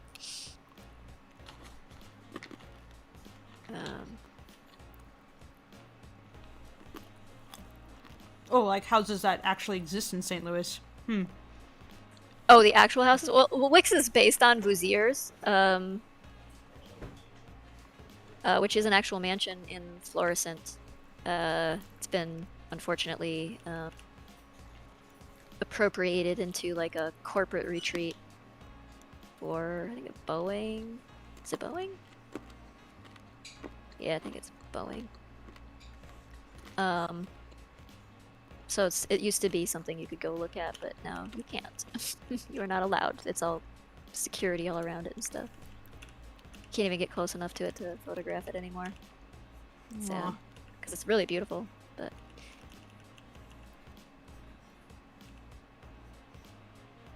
Ivy Grace's places. What characters aren't named after real cats? Asa isn't. Mrs. Bobka isn't. Victor is based on a real cat, but his name changed. Like the cat that he's like was kind of initially modeled after was named Roscoe, and Wick doesn't really come from a real cat. Sedgwick. Mordecai also was based on a cat that was called Oliver, so not really lined up there. Oliver just doesn't sound as threatening. Nah, Oliver's too. Yeah, Oliver Twist, I guess. I don't know. Or Oliver and Company, you know?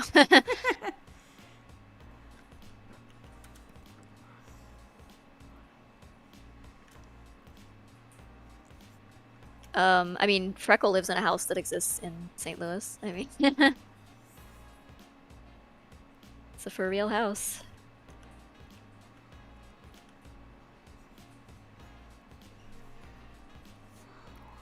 Nina and Freckle.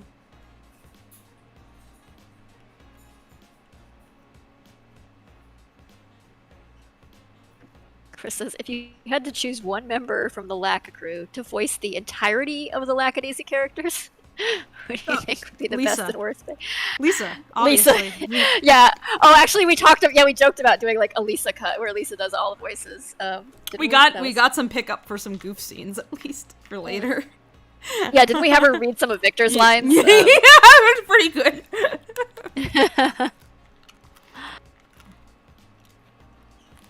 She's got such an anime voice. It's just hilarious to have her try and read Victor lines because he's so gruff and mumbly and grumbly.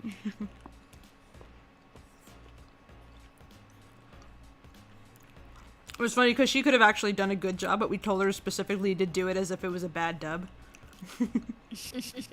And Grave Rider says, this came up in the Discord, but how come Rocky doesn't sleep in the caves and instead sleeps in the car? Because he's got things to do, and I think it's just like, I don't know, it's like indicative of his readiness to just go out and do what Mitzi needs him to do. But also, I mean, like I'm sure he has slept in the caves like backstage before. Like the band does have basically it's like messy lounge area back there. And there's a chair back there, but that's Zib's chair. That's basically like Zib's like throne. You can't sleep back there. Like, Zib's sleeping back there. He's like Zib, the deposed king of grunge back there. I don't want to take a nap with my boss. Yeah. Yeah, I mean, they probably accidentally fall asleep back there all the time, or like drink themselves into a stupor back there. But not Rocky. He doesn't drink. But yeah, like I don't know. Like the car is basically his mobile action machine. I don't know. Also, probably the only place where he gets any semblance of privacy.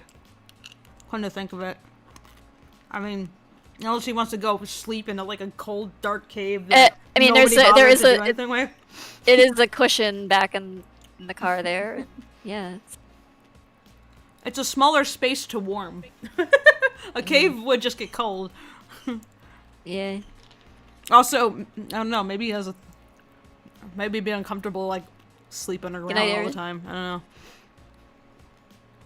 Mace Johansson says, "What program are you using?" This is Toon Boom. I mean, did I just almost say Discord? It's Toon Boom. We are using Harmony. Discord, though. Yeah, Thank we you are for using the Discord 75, also. what is this currency? I don't know what this currency is. 75 something I DJ remix. I don't know, but thank you, DJ Remix, the Fox. That's awesome. Really appreciate that. All funds go toward the crew. We don't pocket that stuff. We use it to pay for production on this and on the comic dubs that we put out. So thank you. You're a paying artist, and we do appreciate that. Philippine peso. Oh, okay. Peso. Thank you. Thank you.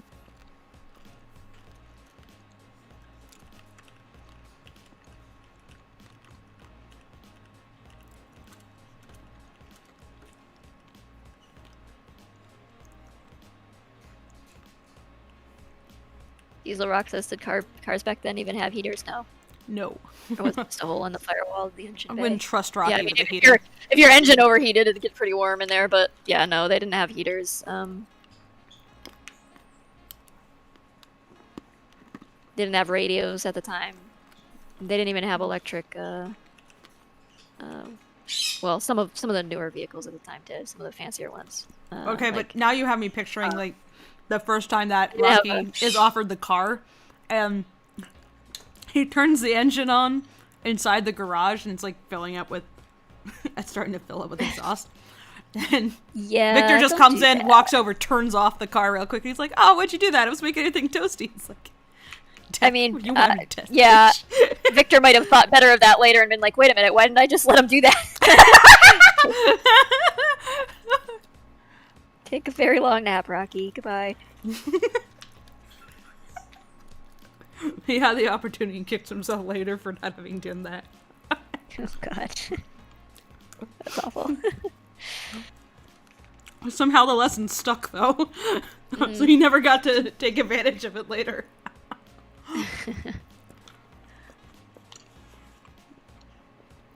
Elizabeth says, if Rocky always spends his time in the car, I feel like there would be quite a smell in the car. But also, We have, I can only imagine it We have a smells like lot of pancakes. jokes about that. We have a lot of jokes about all the ants that must live in there. It's not ants, it's bees. And also bees. But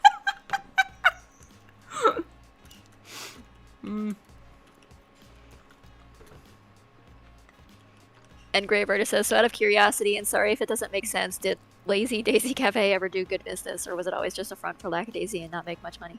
Little Daisy Cafe.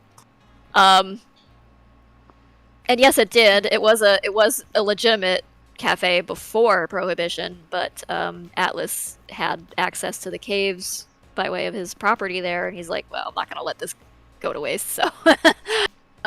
so it became more of a front for the alcohol business during Prohibition would have been much more lucrative than selling sandwiches and soup, you know, croissants And then it turned out he had a talent for crime.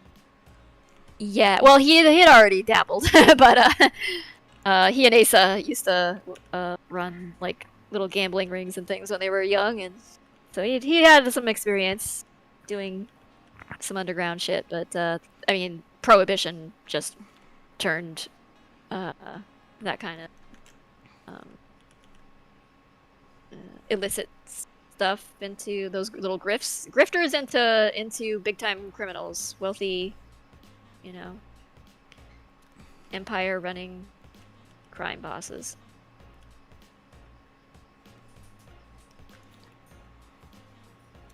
But yeah, it was a pretty legitimate business up until then, and then it was like, well,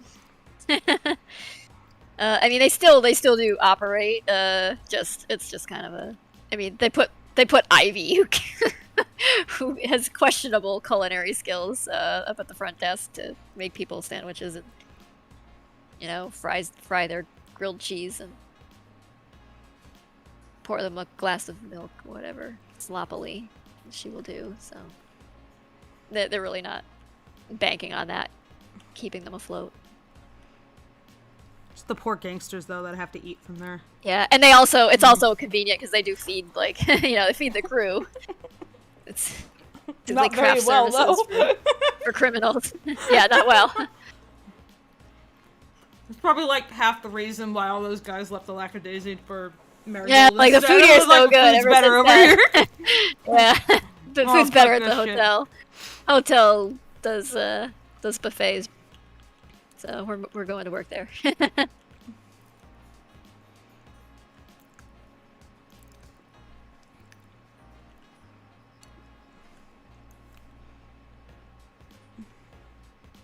James Hostetler says, "Ever had an antique hand-me-down as a kid?" I don't know. I guess it depends on like your definition of antique. There's like vintage and there's antique. I guess I had vintage stuff as a kid because my grandparents had like the toys from my parents' childhoods and even some of their childhoods. I think like they'd pull it out in a big box when the grandkids came over. So there was some like definitely some very old toys in there, like wooden duck on like roller duck sort of type of thing. Oh yeah, roller duck. Yeah. And like old tin toys, like yeah, my tin grandmother tanks and had that kind of stuff. It was always fun to go through like a box of toys and be like, "What is this?" It's like antique like toys that are probably worth a lot. Yeah. Honestly, collectors would have been into that stuff. Like I remember like a really, really, really old game of Parcheesi that my grandparents had.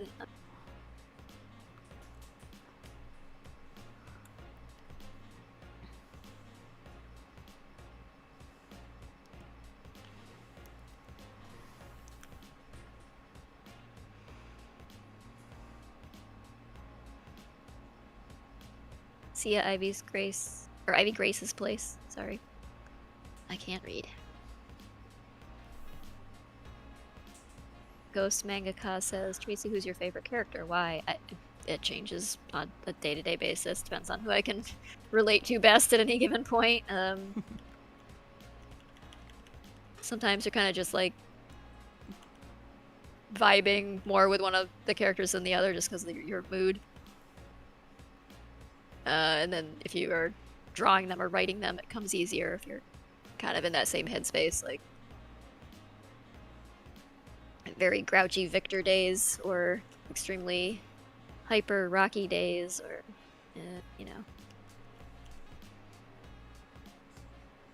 serious business Mordecai days.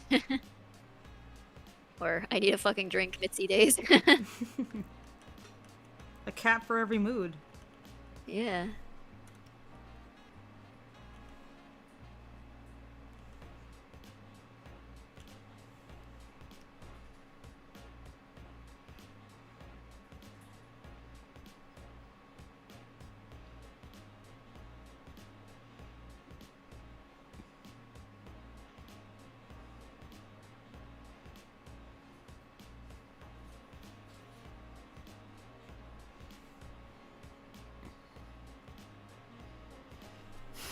Aha says, "I'm gonna pass my G.I. Joes on to my sons and daughters. Have them."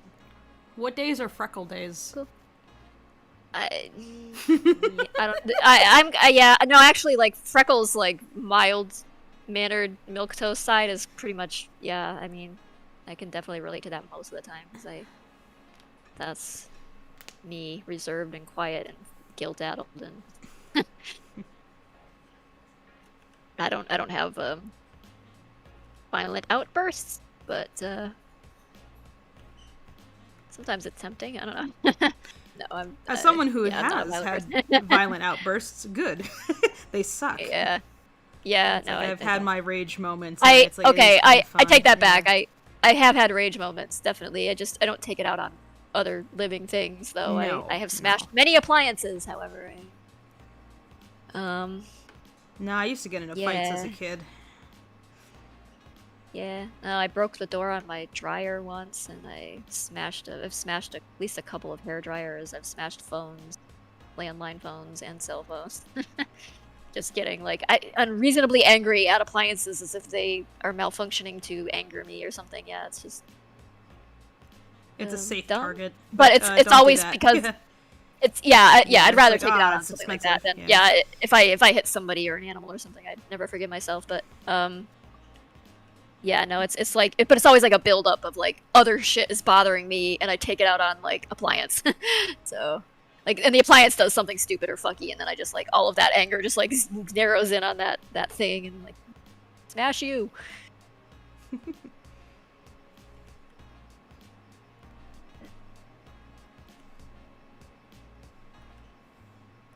Bobo the Displeased Clown says the first Lackadaisy thing I saw was Milksop and thought it was a one-off thing on YouTube. Then I found out it was a comic. Then a week later I found out there was an animation being worked on. Cool. Nice. Cool Hey, that means that it Yeah. worked. That's one reason we're doing the dubs. Yeah. Exactly. Yes. Yeah. Honestly, I'm very glad to hear that, because it's like, oh good, it got somebody. Somebody found everything through that. Because I mean, one reason I'm just, overjoyed to work on this project is that I get to figure out a way to make more people pay attention to this awesome comic that I love. Emily Lewis says, "Hey, I'm so happy you're doing a live stream. I love your comic books. I literally would take the comic books out of my sister's room to read them when she was gone. I was amazed by your art." Aw, that's adorable. That's the biggest compliment. Emily goes on to say, "I returned the book, so don't worry." Okay. Well, I am deeply, deeply honored to hear that. Glad you enjoyed them. Good to have you here. Thanks for joining us. Engrave says, what's been your favorite vacation you have been on? Hard to say. I've been on a lot of cool, been to some pretty cool places. Japan was very cool. I was there in 2018.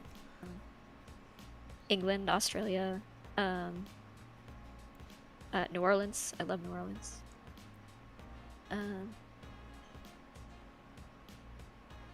Any place I can go and like just indulge in all the historical stuff, that makes my day.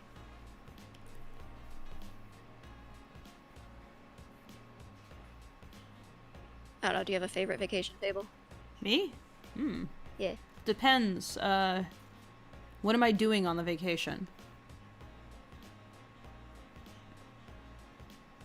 That's up to you, I guess. Like, did you have one that you would consider, like, that you have been on that you would consider, like, the best? I really like going up to, like, Ombigog, because it is quiet and you're in a canoe and there's, like, barely anything and there's barely any people and you can fish and catch nothing and that's fine. And, and I stay in a cabin and I'm just, like, work on my writing while I'm there, pretty much. Mm-hmm. Yeah, honestly, some of my favorite, like, trips have been just, like, day trips to some random spot in, like, the Ozarks or something. Just going for a drive and just finding some, like, cool stuff, like some abandoned the touristy thing is not something that super appeals to me, because I don't have money to spend on touristy crap anyway. Yeah, as much as, like, being in the place is very cool and novelty, like, actually traveling there can be very stressful, and, like, being away from home for that long and away from work and everything, and worrying about your pets and your house, and that takes a lot out of me. And like, I'm usually, by the end of a trip, I'm like, I'm so ready to go home right now. But of course you bring lots of good memories with you. But yeah, it's like, I think day trips, just like driving out to a place, like finding just some cool stuff, like off on a side road. That's what I do with my friend Patrick. Like, we go hiking and then we also, like, after the hike, we'll like just go drive off down some random road and be like, let's see if we can find some weird shit. Like, usually it's like an abandoned house or a old it's like ways to acquire old metal stones. forge, or there's lots of stuff like out in the middle of nowhere in Missouri. You can find all kinds of weird things. So yeah, we love doing that. Like, there's lots of Route 66 stuff too. We found a murder house. Oh, we found all kinds of cool stuff. It's neat. Yeah, so I like doing that. Murder house. Murder house. Aha says, God, I love Lackadaisy. It's become my favorite comic, bar none. I love hearing about new people hearing about Lackadaisy. Ah, thank you. Yeah. This is like my greatest piece of fan art yet, Tracy, is this entire fucking cartoon. Engrave says, in the same vein, where would the Lackadaisy characters go on vacation to? Good question. I could certainly see, like, Mitzi and Wick doing, like, the Florida Keys or Cuba or something, because that would be, like, business and pleasure trip. That would have been, like, Cuba was a very popular destination in the 20s, actually, because of Prohibition, and also because it was easy to get to. It was good weather, great dancing. Yeah, and you could go and drink and also bring back alcohol with you.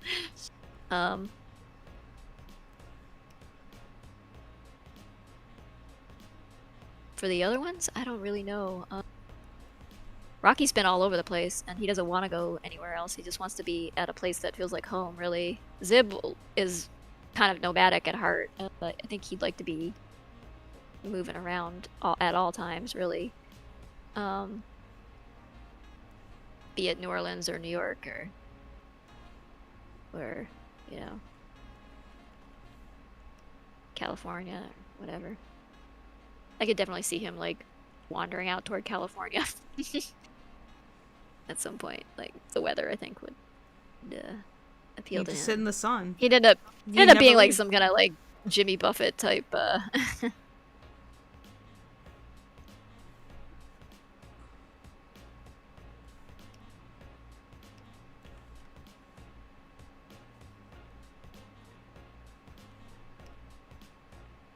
Singing about tequila, walking around in sandals, sleeping in a hammock. I think Mexican food would appeal to him. Oh yeah.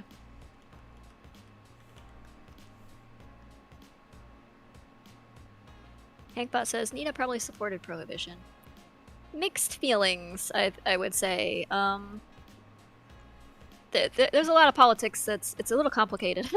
So like women's suffrage had a lot to do with prohibition happening. There was a big temperance movement that took place shortly before, well, leading up to, and women's suffrage, and because people drinking was such an actual real problem. There was a whole saloon culture of there not being a lot to do in a lot of different places, except after a long day of work, go and drink, and a lot of and it was only really acceptable for men to drink in public at that point in time, like before prohibition, before the 1920s. So saloons were like populated with men who would just kind of like spend all their money there and all their time, and they'd leave their family without enough funds to eat. They would become abusive. They'd be drunk or getting arrested often. Yeah, there was a problem. So there's certainly that aspect of it, and I think Nina would have probably sympathized with that kind of thing, women suffering with that situation, but she's also very like conservative and traditional, and probably wouldn't have been too keen on women's suffrage exactly. Despite the fact that she herself like works and like supports her little family and everything, I think she would think like that's not the way it's really supposed to be. But also Catholics were very wary of prohibition in general because there was a lot of anti-Catholic sentiment in the country at the time. People took religion a lot more seriously. It was much more tribal. You had like your Protestants and your Catholics, and the Protestants ruled the roost. WASP America was the powerhouse, and generally Catholicism was associated with the Irish and immigrants and other European immigrants, and was kind of looked down upon as a lesser group of people. And so groups, not just the Catholics, but Catholics and Jewish people and Lutheran people were, like German Lutherans, were also very suspicious of prohibition because it was really to them another way for the government and other law enforcement to just weasel into and nose around in their business, and them being just like particularly suspicious of that because it often meant for them they'd get in trouble for reasons they really shouldn't, or they'd be just under the eye and the thumb of this sort of thing of law enforcement and other government authorities even more than they already were. So familiar story. Weren't super in support of it. Also, sacrificial wine was important. So, I mean, there were a lot of Catholics who were very anti-prohibition. A lot of Lutherans who were, a lot of Jewish people who were, and some other groups as well. Because it really was largely, people were going to take people in positions of power were going to take advantage of this new method by which they can be like, well, we've got to, nose around in these people's like finances and business because we have a reason to, because we suspect because they use sacrificial wine that they're running some kind of operation here, so we're gonna spy on them basically. It's or give them shit about it, and just make it harder for them to exist, which is just familiar story. Yeah.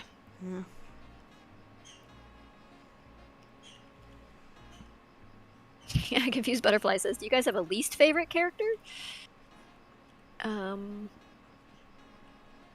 That little gangster chihuahua thing?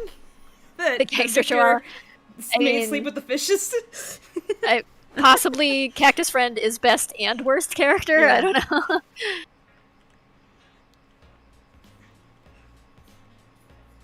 I mean, I try to write the characters. It's not that I think they're all, like, amazingly written or great characters or something, but personally to me, because they're mine, like, I love them all. I have to. But no, really, I do. I design them specifically so that I enjoy drawing them and I want to write them and I want to work with them. And so they're designed to be loved by me. So I guess the random background characters that are just nondescript cat guy. They're not exactly a favorite character there. Right. Oh, yeah, background cat number 20. Yeah, fuck that guy. But even them, sometimes I'm surprised by, I'm like, oh, I actually like this character. And you when you're drawing a character, and especially if you draw them more than once, you start thinking about who they are, naturally. It just, I don't know if maybe other people don't do that, but I do. I start thinking, of backstory and, So what was, the character? Where do they live? Lore of wasted guy? From Seraphine's crazy party. The deep lore of he who is too stoned. Traveling in from out of town, got into some trouble that looked interesting from the outside, but turned out to be a little too much for him to handle. And, does he ever snap back, or is he just stuck that way? Time will tell. Hours Seraphine later, says he'll be fine, so he's still on the couch, just completely covered. He's just still there. Yeah. She wakes Seraphine up and come back from working overnight, and they're like, "What is this guy still here?" He'll be fine. Whatever happened to that guy stoned at Seraphine's couch? And he is, not to make a pun, catatonic. Was that guy actually ever fine? Hey, Randomly Weird, thank you so much. Really appreciate that. That super chat. Thank you. If in the latest chapter we end up going back to Seraphine place, this guy's still gonna be on the couch. He's still there. He never left. The party's over, but he's still fucking there. You're just gonna end up throwing him in a closet in the back or something. He's just still in that seated position, just frozen that way. Just put him in storage. Just rifle through his wallet a little before you do. Yeah, well, of course, yes. Yeah. That's a given, yeah. Why is he catatonic though? He took some things he shouldn't have mixed certain things together, I'm guessing. Yeah, I'm sure he drank something interesting. Drank and smoked and sniffed and licked. It turns out all in combination turns you into that. Having known them probably don't mix those. You're in for a bad time, buddy. He is currently traveling through time and space. He is Time Cat. He's somewhere else entirely right now.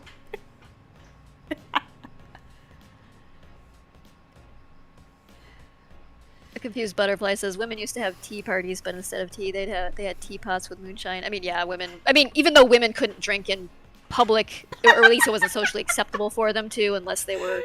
Graves says, did he sniff a mummy? Basically. He had some of that mummy juice, yeah. Yeah. Yeah, women drank, definitely. And they'd get together, actually playing bridge was very popular in the 20s. And so, yeah, women would get together in their own little groups and drink in their own ways. So, yeah, they just couldn't go to the saloon and be accepted there, unless they were a sex worker, really. Chris sent me another $3. Thank you, Chris, and said, I'm going to head out for now and try to complete a GED test. I need to get back to watching these Oh. streams since they're so fun to be part of. I guess one final question. Sure. What's up? What's the question? Did I miss it? I No, think they're it popped just- up in your it's- Ko-fi. View. Like there was a Ko-fi Oh, thing here it that- is. Yeah, there was more to it. One final question for y'all is if we could get some more info about Dominic Drago, things like what he likes to drink if you want. What he likes to drink? He likes to drink coffee. He's a guy who wants to be on his toes.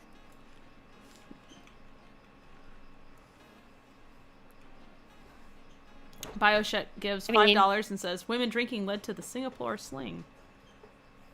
What's that? Is it a cocktail? Or is it like a something no good? It sounds like a drink. I'm not sure.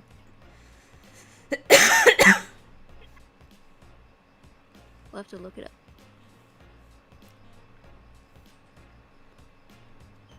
Courtchester VA says, so what exactly inspired you to make this idea? Like, popped into your brain saying, hey, I should make comics about cats in the 20s. I did explain it a little while ago. At least I tried to explain myself. Interest in history, bought an old house, got interested in history, started reading about the history of the city here, learned about the caves, the limestone caves, the extensive limestone caves underneath St. Louis, started reading about it being a brewing town, what Prohibition did to it, and what happened, and how the caves were then used by criminals and things.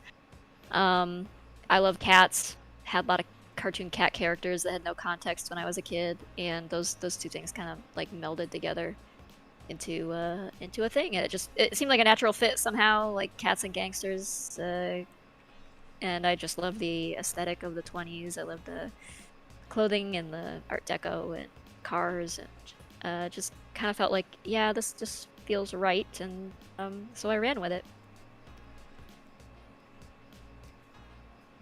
Maybe to other people it doesn't make a heck of a lot of sense, but it seemed, I don't know. I tell you, you're gonna have to start coming up with more sarcastic answers to this because it's such a common Yeah, question. I mean, my sarcastic Yeah. answer is like I got toxoplasmosis and Yeah. it affected my brain. We gotta get like That's how we have it- to have like a cycle of 5 This whole- different sarcastic answers that we cycle. This whole between. comic is just a symptom of Yeah. of my brain disease. My brain parasite. You see, Tracy Butler is actually a time traveler who went back to the 1920s and was interviewing a bunch of cats. Because did you know that that we all used to be cats back in the 1920s? Cat people. I mean, look at the unfortunately, drawings. yeah. Look Those at the are art of Louis photos. Wayne. Yeah. Everybody's cats. Yeah. They're all cats. They're wearing clothes. So Tracy's actually like taking photos of people from that time. However, you guys don't know this because by Tracy going back in time, she changed the time stream and turned everybody into like monkey things instead. It's really crazy. Like, can you imagine monkeys like running a civilization? Like, oh, what? Just little marmosets and fedoras driving Yeah. cars. I want to see that version. Like, that's their version of Lackadaisy cats is marmosets Yeah, and little fedoras it's driving cars. Funny little mini monkeys. Funny little like monkeys. Now I gotta draw that. I can't not draw that now. I just... Let's call it Monkey Daisy. Forget Lackatators, let's do Monkey Daisy instead. Bioshut says Singapore sling is a cocktail. The old Russian lady will always be a favorite of mine. Cool. I'll have to look up the recipe for that one. Nicholas says, "Hey, I'm suing you for stealing the plot of my screenplay." Confused Butterfly says, "Is that where the term cool cat came from then?" I mean, kinda. Yeah, it did come from the jazz scene, which was largely established in the 1920s, and cat was a slang term for a fellow jazz player. Jazz cats. It is the cat thing is a little punny because, I mean, yeah, with the jazz cats and the alley cats and the fat cats that all populate. We just happen to use cats a lot for this marmoset. Oh my god. It's a Lackadaisy. He's a busy little guy. He's got a little suit, a tie, a briefcase. Oh, no, he's got a gun. Nope, back away. He's got a gun. He's a busy little guy. Tracy. Look how That's busy he murder is. to do. Yeah.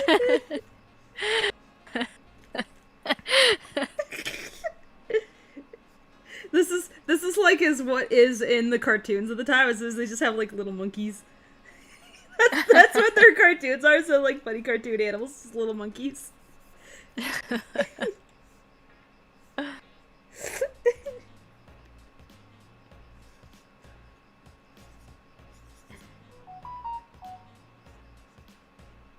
Ryan Hartwell says, if you lived in the 20s, what kind of person would you be? A bootlegger, flapper, etc.? I don't know, I'd be a pretty boring person. I'd probably be like a librarian or something. Quincy just started as a joke of what would I be like if I was in the 1920s, basically. So yeah, I wouldn't have been daring enough to be a flapper. I'm too socially awkward and shy. Definitely wouldn't have been a criminal. I would have been pretty bland, yeah. Like I am now. I like to think I would have like somehow had an art job, but it was pretty tricky as a woman to have any kind of job other than secretary or nurse or teacher. There really was not. I mean, things were starting to open up. Don't get me wrong. In the 20s for women, opportunity was knocking. Yeah, but it still was pretty like there are a lot of limitations and a lot of expectations that you. Even if you do have a job, you have that job and expectation of later quitting that job to raise a family, So. And just to make a point, in case anyone thinks I'm one of those, I've had people ask me that before, like, are you one of those people who like wants to live in the 20s or would want to? And I'm like, no. Oh, we're no good old days. There were no good old Tracy days. knows so it much was about the 20s. Fucking yeah. The more you read about it, the more like, oh, this was awful. That was horrifically racist and sexist, and like social inequality was a huge problem, and like it was terribly homophobic, and I mean, like it was getting better in some ways, especially because speakeasies created a place where people could, mingle with other races, date other races, find partners of the same sex. They could cross-dress. They could be who they wanted to be in a more, in a more acceptable. But it wasn't exactly utopia. Yeah. No, it was still like as soon as like the sun came up, you kind of had to like. This was stuff you pretend, did in the dark. play pretend in quote unquote polite society, but yeah. Even so, there were still like out queer communities even at that time. Oh, there were, yeah, especially basically. Yeah, in especially in theatrical and acting circles and artistic circles, musical circles. Yeah, there was a lot of more out, like artists. They were more out about it than other communities tended to be, performers, because there was an acceptance of like homoeroticism and that sort of thing, like and gender fluidity in theatrical contexts. People celebrated it that way, but then if like they saw you, by day in a shop or something, of course they'd drag you out into the back alley and beat the shit out of you. But on stage it's like, oh, this is great, So, but the among each other, they obviously had their own community, yeah. So times were changing. They weren't great. There were no antibiotics also, so that also sucked. But like, I mean, medical, yeah. The insulin was only very newly available. People up until 1920, diabetes was a just death sentence, and many other diseases as well. Like if you had to have surgery, good luck to you, because you're probably going to get an infection and die. But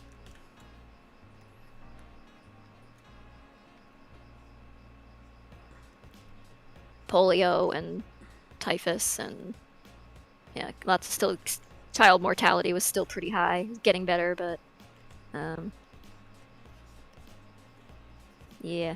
If you had 4 or 5 kids, chances are one of them at least wasn't gonna make it to adulthood. So.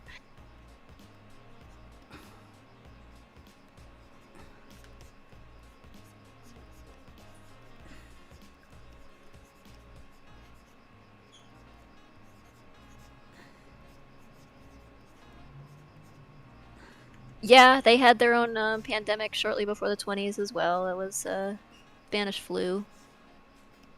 Killed a lot of people. I think it was something like 30 million worldwide, which, and there were far fewer people then. I mean, we have like 7 billion people on the planet now. It was quite How a many bit people were there back less. then? 25, 30? 30 at most, yeah. Yeah, probably 30 And they all died. They all died several times over from Spanish flu. Yeah.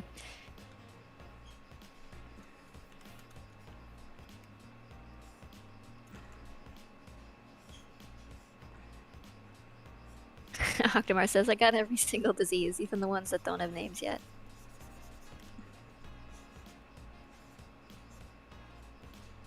Morty Marmoset. Inventing the cartoon for you.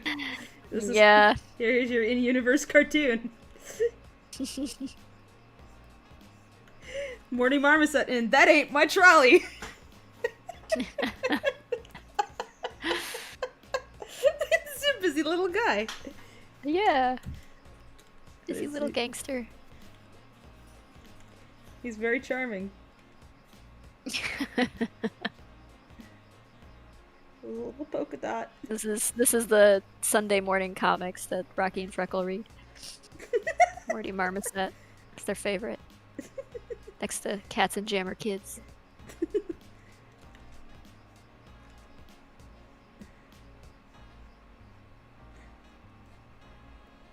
James Hostetler says, I went to an old town in Nevada and saw pictures of people during the Spanish flu. Yeah, you can easily Google them and you see people walking around with face masks on. And similarly, you can find signage from that period, like warning people, like, wear your fucking mask, please. That'll save lives. There were also people during that time who were anti-maskers and, you know, deniers of the epidemic. And yeah, it's nothing ever really shit. Fundamentally fucking changes about humanity, really. Bioshot says, the cars are the only really cool things to come out of the 20s. I mean, yeah, the cars were gorgeous, but I do really love old car designs. But I don't know, I wouldn't say that. I mean, Art Deco is pretty rad. It's kind of a shame that it's so heavily associated with, like, Ayn Rand objectivism and shit like that, but it definitely influenced art styles to come after that. The fashion, I think, is pretty standout. I really like it, but I mean, not to everybody's taste. I like the hairstyles people wore. They were like these like bobbed Art Deco themselves, sort of things. The music, I mean, the fucking music in the 20s was like really the 20s was kind of like the birth of the modern era. Like if you think back to Edwardian period before the 20s and the Victorian period that just preceded the 20s, it was very different culturally. Like everything about the 20s was kind of, the world flipped on its head. It's a little hard to overstate how much things changed in the 20s from how they had been in the 1910s even. But war and the pandemic and everything like that, and the economic boom, even though it was, you know, predicated on lies, all had such a huge impact on like culture at large and changed so much so fast. I mean, skyscrapers came out of the 20s, that steel beam construction capability, the jazz music that eventually evolved into all kinds of different types of music. Like the dance styles just suddenly changed into something very much more modern than if you look at like Victorian dances. It's like, oh my god, that's so stuffy. But in the 20s, they just kind of let loose and they're like, yeah, fuck it, I'm dance. And yeah, I mean, like it changed a lot. Just a lot changed then. It also the focus on youth culture was a new thing in the 20s as well. So like the fact that, you know, you grow up in this country and you maybe don't notice it when you're in your 20s or your late teens or even up until your 30s, but like everything's focused around you. It's all about you. Your generation is like the, you know, thing that you're the demographic that things are marketed to, that things are made for. You know, clothing is made for you, music's made for you, movies are made for you. And you don't realize that until you get a little bit older, and you start realizing like you're aging out of that group that everything is for, and you start feeling like left behind. You're like, oh, I don't matter anymore. I'm an old. But that was new in the 20s, that the young ones, the bright young things, were what everything was all about. Because prior to that, it was all about the adults. Because bright young things didn't survive so easily. Prior to that, like kids died, so they were kind of, it was like have 9 of them, and maybe 5 of them will live it to age 45 or so. Maybe some of them will have kids, but. So kids weren't quite as precious, and they weren't quite the focal point, and the dances and the clothing and the movies or the theater and stuff like that were more for older people, older generations, and they were the ones who decided what was culturally acceptable and what was right and good in the world. But then the 20s really changed all that very dramatically. For better or worse. Probably for better. Oh, this is truly stupid looking. It's amazing. I love it.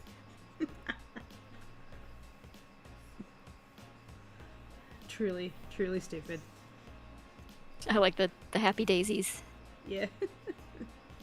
And the happy car. That's just the phrase, that ain't my trolley. That is exactly a 1920s sounding title. It's very like, what does that even mean? I don't know, but it sounds like something from they'd say in the 20s. It's like he does this very limited vocal thing. It's just like, oh yeah, the cartoon talk, and he's just like, yeah, that's so. Yeah. Yeah, that very that very tinny gramophone recording sound. Yeah. What did he say? Why are the trees dancing? All the trees and flowers are bopping along, and he's just like bopping along in his car, just like unloading lead all over the landscape. Else he just shoots his gun off. He's unhinged. Someone stop him. Is this comedy? What is this? It's a very obscure cartoon that didn't go very far. It's just one of those, forgotten classics that nobody can recall. Yeah, he blends in with all those those lost characters like Oswald the Rabbit and all those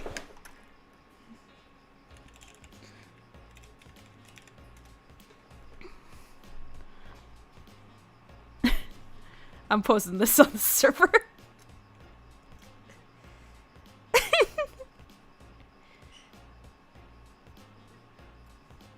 Roberto Baird says, strange to see you all doing a stream this late at night. Are you all tired right now? We're always tired. That's why we're so punchy all the time. What is tired? Georgia says, will you guys have the comic go into the Great Depression era? The story itself, as I've written it for the comic, doesn't extend quite into the Depression in the way you might be thinking, but so no, it takes place in the 20s. The meat of it does.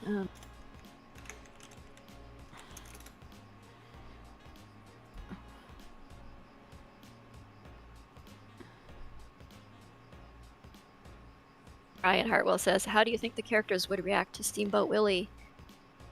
I mean, it'd be kind of a curiosity at that point in time. I think they'd think it was pretty cool. I mean, animation it wasn't new per se, but animation in theaters, movie palaces as they called them, would have been kind of a novelty neat thing that would play between feature films and stuff, so probably would have dug it.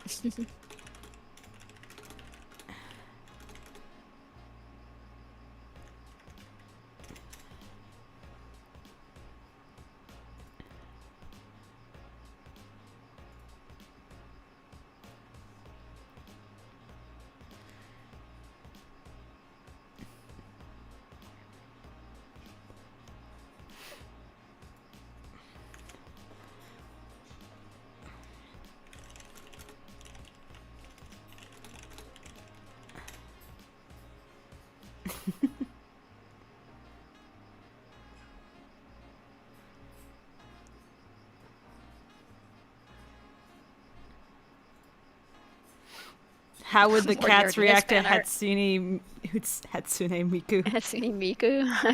I don't I know. challenge the fans to do Rocky as Hatsune Miku. Please.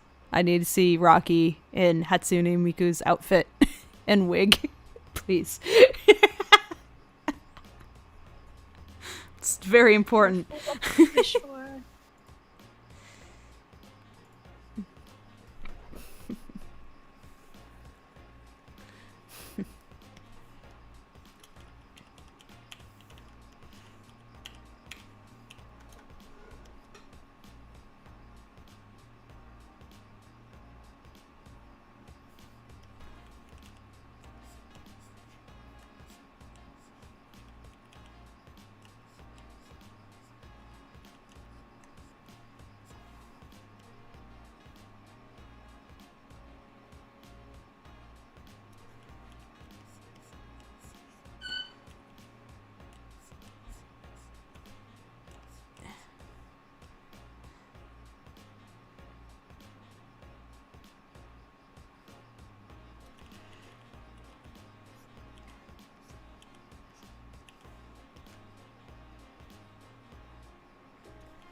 Monarch 60 says, imagine if the cats had anime. Oh yeah, we've had many discussions about which characters would be weebs.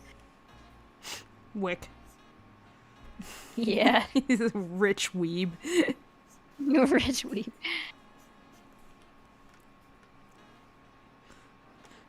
I think Ivy too would be. Yeah. Would it be funny with yeah. Wiki tries to show Mitzi his manga collection? No! Oh my god. I don't think she'd be impressed. Second guessing this. But did we decide Mitzi was a gamer? Yeah.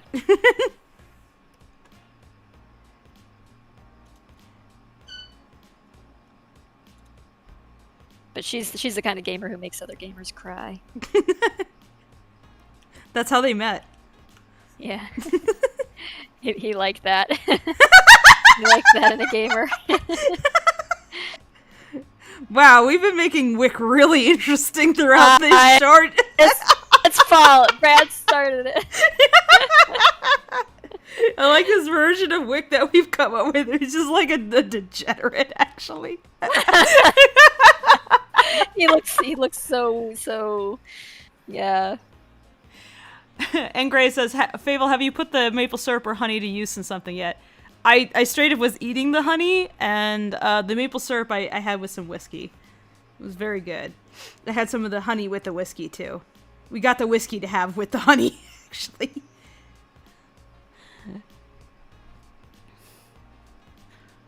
Dr. Stone, yes. Wick's really into Dr. Stone.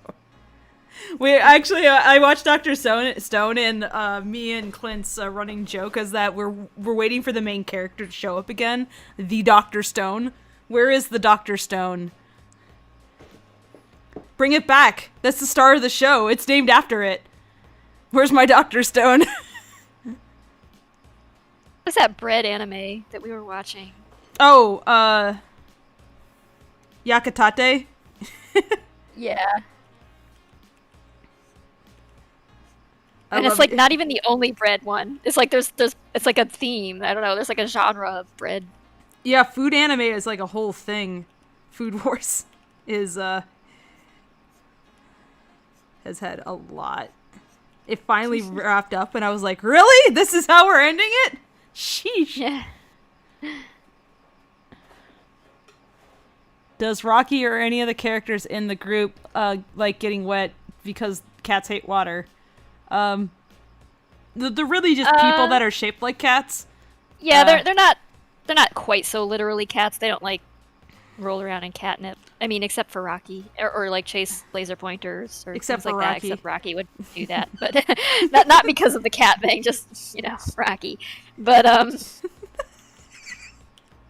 yeah, I mean, certainly Mordecai would resent getting wet if he had his clothes on still. Yeah, he does. Yeah. He'd be very miffed about that. Yeah. I mean, generally, any of them might get a little angry about that because they probably spend a lot of time styling their hair. It takes work, to get your hair into that nice Steel helmet. Art Deco, finger wave thing going. But yeah, or your helmet hair. My perfect helmet hair. No. How will ever I be able to defend myself from falling bricks now? Yeah.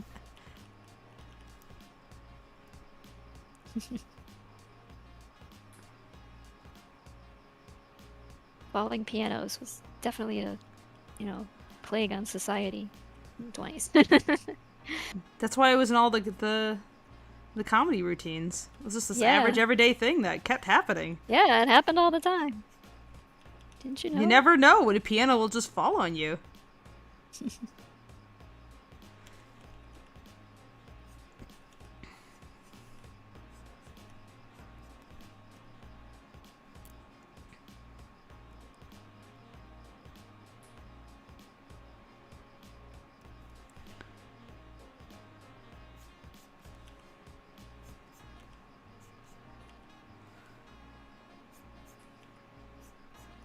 Like, piano hoister was like the fourth most popular career choice.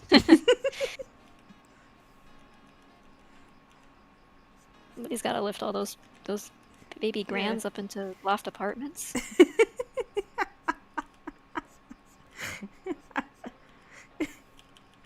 Getting punchy, Tracy? I still have not eaten, so yes. Tracy, we should... Well, let's see. How about in 30 minutes we call it stops? Okay. 30 minutes? You think, or are you done now? That's Yeah. No, that's cool, I can keep going for 30 minutes. Sketchy Nonsense says falling pianos were probably because rich fuckers who live in apartments just had to have them, so they had to be lifted up and dragged through the window or some shit because fuck dragging it up the stairs. Yeah, I mean, in a lot of cases, yeah, it was actually, yes. Well, like fire codes were different. Stairways could often be a lot narrower, and so the chances of you getting a piano up the stairs anyway were impossible. So yeah, it was definitely a thing that people did do was like lift furniture and piano, including pianos, like up through windows because that's how you could get it in there. But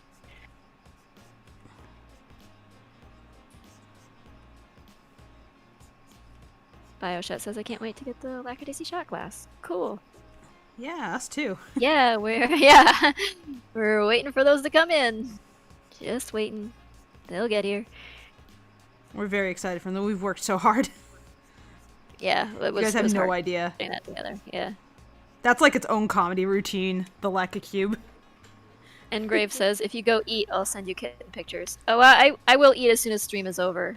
Don't hold out on us, though. Gotta see those kittens. Oh yeah, how are they doing, by the way? Did you get them eating some solid food? They Mel? looked like they were. Is it Mel they talking were about our kittens? No, it's Engrave. Did you see the new? The Seraphine and Nicodeme kittens. Yeah. They got some swamp babies. It's funny. They're a black cat and a tabby, just like Mel's. Oh, yeah, they are actually. Yeah, Mel has the same combination.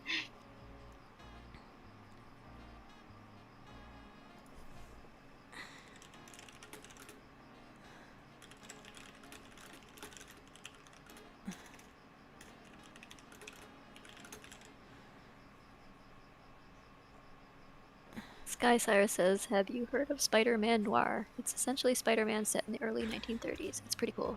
have heard of it. Ryan says, imagine the characters smuggling catnip.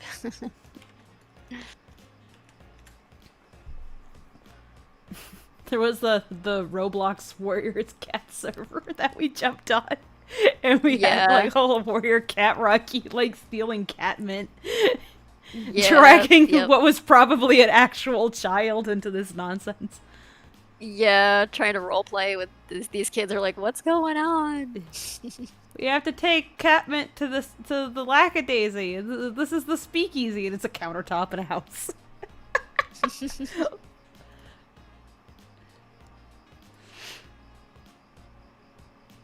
That was cute. It was funny, yeah. It was very funny. Those kids are great sports. I hope they had a good time. Yeah, I think so. Like, they were playing along. This person's like Mel's like, okay. I'm gonna call you Freckle. And they're like, okay. It's like, this cat's weird. Are you part of River Clan or like Shadow Clan? Oh, okay, okay. Lackadaisy. What kind of clan is that? Well, whatever. I have to do homework after this. Lackaclan. Lackaclan. Simon says, what do you think you're going to do after you finish the Lackadaisy comics? I don't know. Sleep. Hey. Yeah.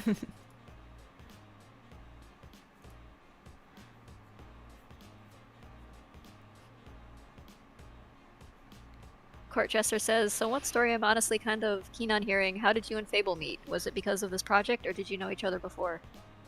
Yeah, we knew each other before. We kind of travel in similar circles. We're old DeviantArt trash. Art-wise.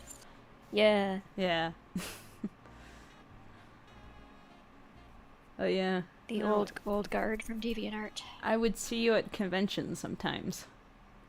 Yeah, we met at conventions a few times before doing this. There was that time that I was like, Tracy, someone stole my books that you signed. I need to get another book. And you're like, here, you gave me books. And I was like, what? Yeah. Well, you'd give me all kinds of stuff that you had, too, so... I like sharing my shit. It's true. Yeah. But yeah, we hung out at, like, I think MMF. No, wait, MFF, not MMF. Mm-hmm. And San Diego Comic-Con 2016? Was it 2016? 2015? Mm-hmm. I don't remember. It was not 2016, I promise you. It was either, it must have been 2014 or 2015. It had to be 2015 because it was shortly after I left my job. And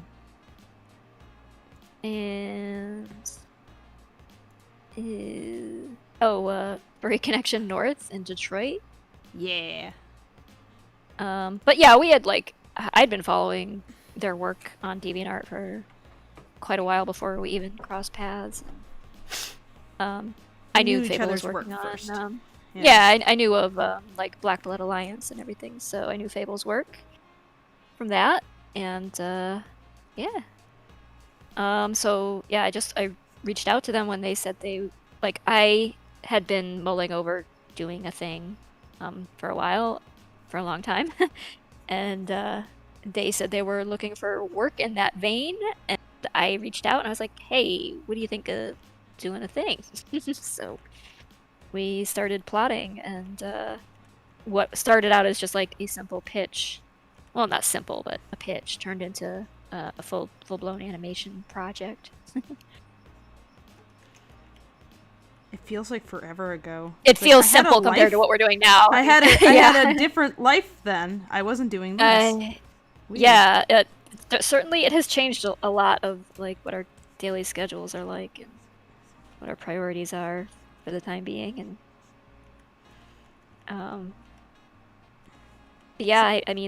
a bunch of different pieces kind of came together and we just couldn't pass up the opportunity to do it, so it just kind of was like, this part worked out and this part's gonna work out and this part, and it was just like, we all right, let's do it. Let's do an animated film.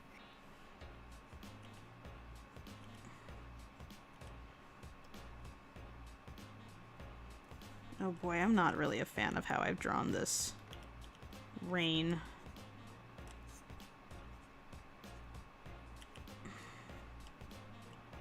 Not a big fan. It looks ugly. It's not.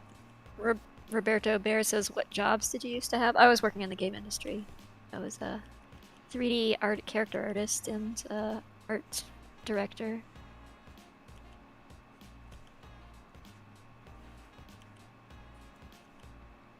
Shut says BBA was canceled too soon. I don't know that it was like it got rebooted. I think Kay is not doing it right now for other reasons, but yeah, Kay's been dealing with some health things, so it's yeah, we did a reboot of it and that was fun, but she's got a lot going on, so it's taken a pause.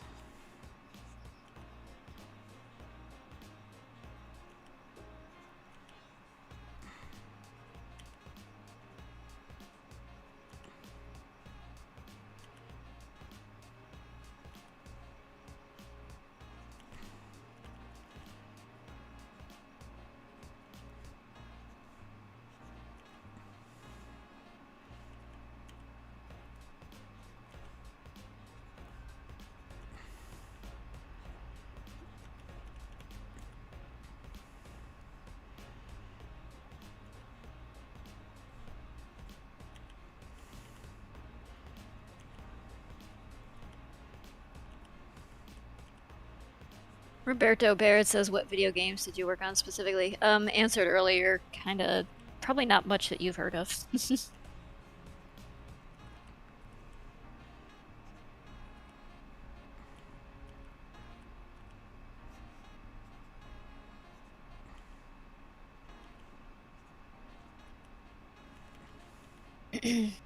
Started out doing like building a game engine for a AAA MMORPG that got used by some studios, but not by us because then the financial crash happened.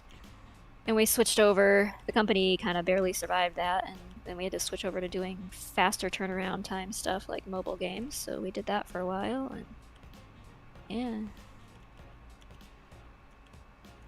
Some stuff that did pretty well, but none of it was like a mega hit, so.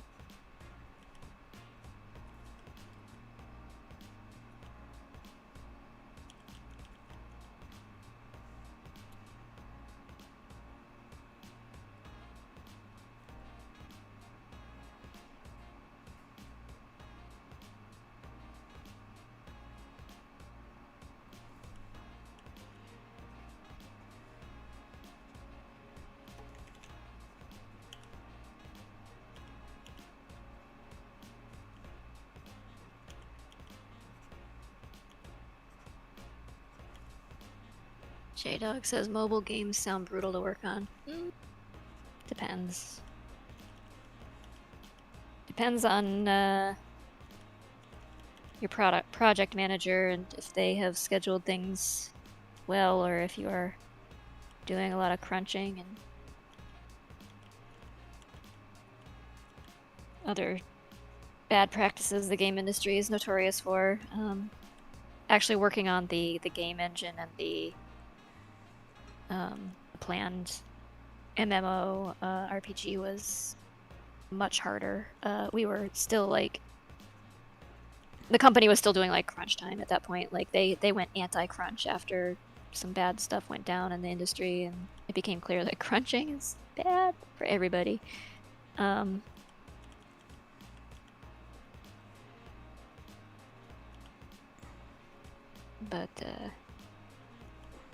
yeah, it's hard. It's hard, and it can be kind of crushing because you'll pour your heart and soul into something, and it'll just kind of go nowhere, or to get canceled. Sometimes you're doing something that's self-funded, which is always nice because then you're in control of it, or you're doing something. If you're working for like a client, that's usually like a bigger company, like say Microsoft or something.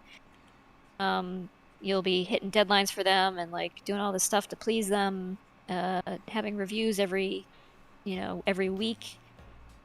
And then suddenly they'll just like pull the rug out from under you and be like, we canceled this, so the last 2 years of your work is in the trash now, bye.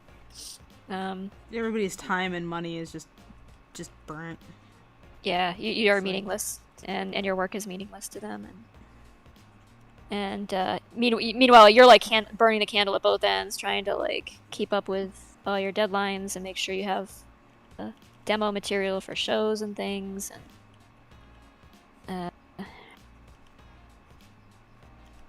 And then it's just like they just throw it in the garbage, like on a whim, and it's like, why am I doing this job?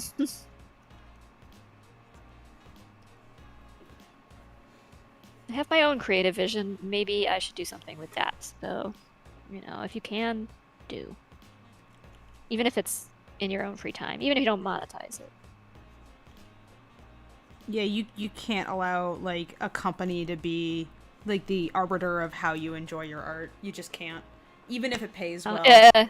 A lot of people in the game, a lot of artists in the game industry like deal with like severe burnout, and a lot of them drop out of that industry and they'll just go do some other art related thing that's not games, because it can be crushing.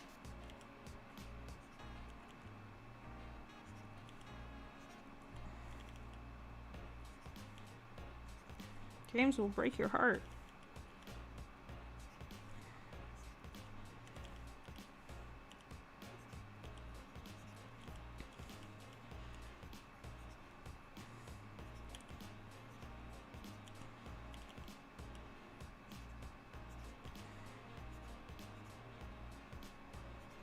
Like, if you guys want any idea of like how it can go, just like watch Matt McMuscle's show What Happened. And I mean, he's talking about like the problems in the game industry. That's basically what the show is about, largely. It's not, oh, look at this terrible game, aren't the developers of this like so lazy? It's usually like, oh, look at how mismanaged this was, and like people got hurt working on this game. Like how frequent that's a story. Yeah. Mace Theo Johan asks, what's BBA? BBA is Black Blood Alliance. It was a webcomic series that ran on DeviantArt years and years ago. It was made by Kei Fitawa, and I was one of the co-artists on the project. I would often do layout, and I did backgrounds, and I would sometimes help Kei out with like figuring out script stuff. It was a story about like packs of colorful wolves and their drama. It was one of the progenitors of the whole Wolfaboo thing. You can tell him. Yeah. You invented Sparkle Dogs. I didn't invent Sparkle Dogs. I say Kei invented single-handedly. Yeah. Yes, Kei Fitawa invented Sparkle Dogs, and I helped. But it was fun. Like, they were actually like a lot less sparkly than I think some people made. A lot of people ended up making wolf comics because they loved that so much. So like there was a whole wolf comic spree. Or they'd make OCs or something that were far more sparkly than the actual BBA wolves. But I think that Bloodspill was the most colorful of them because she was just such a saturated red. Yeah. Mm-hmm.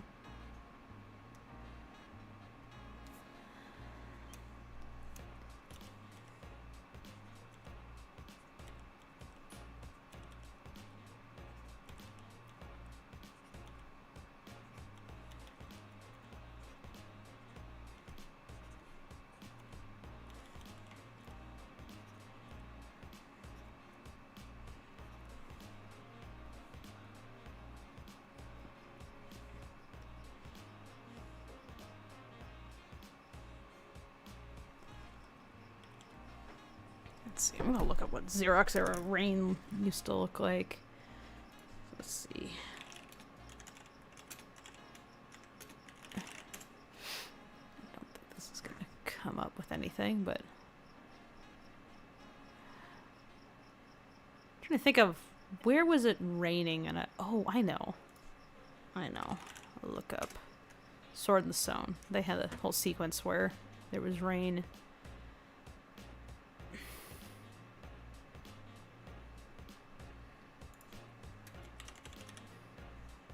There we go. See if I can find it. I need a reference. See, how did they handle this?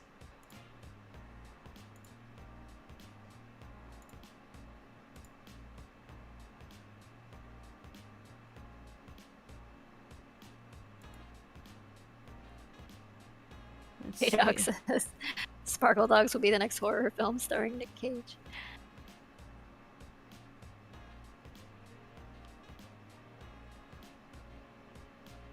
It's kind of very gentle.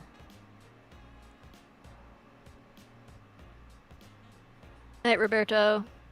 Thanks for joining us. Bye-bye.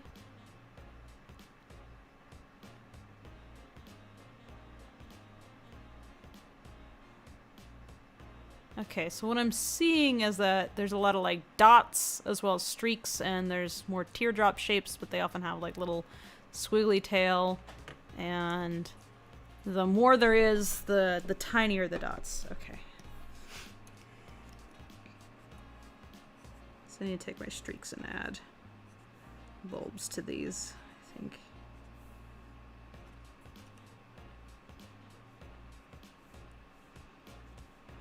This is coming out a little bit more forcefully than it is in that cartoon.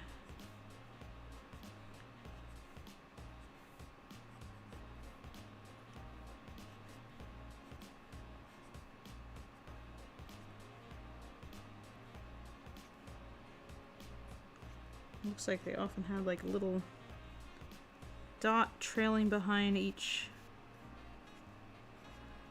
little raindrop.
My roomies were asking about going to the dog park sometime this week, and I'm like, oh, fuck yeah, dog park.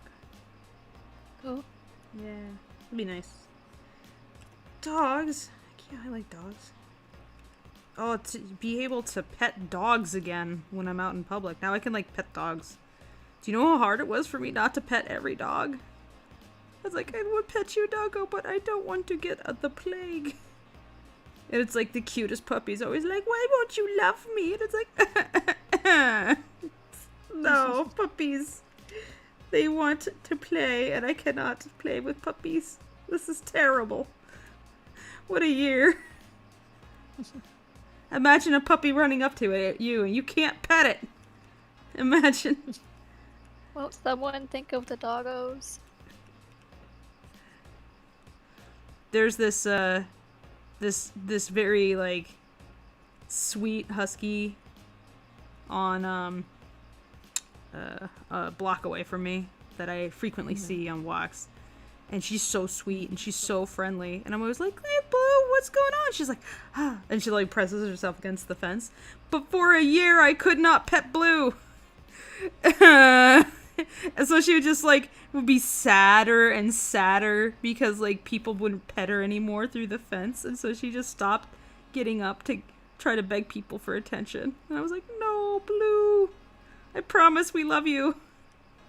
Patrick.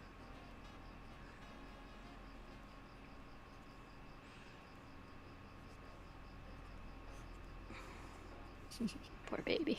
I know. Bioshut, oh, thank you. Bioshut says, I'm just imagining Mitzi and Wick going to a convention in cosplay. That'd be cute. Oh no. Wick with the, like, the like $10,000 cosplay that he bought. Wick as patron of the arts.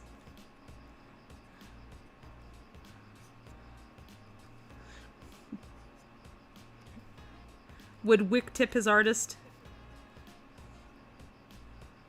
Oh, absolutely, yeah. Yeah, he buys fan art and he tips big.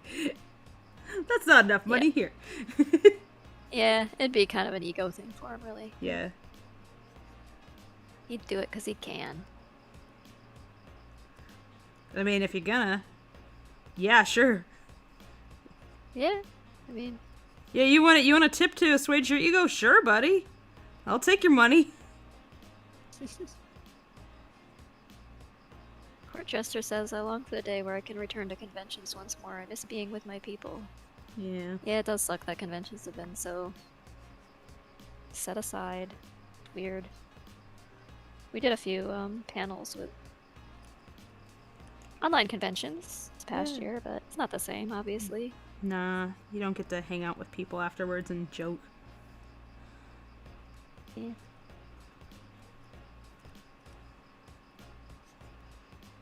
I guess technically we went to some pretty interesting conventions then that we might not have otherwise. Like we got invited to Taffy. Yep. I don't think that would have happened if they were just like Probably collecting local folks. Yeah. Yeah. Nah. Like, I don't have a passport. I can't go to Canada.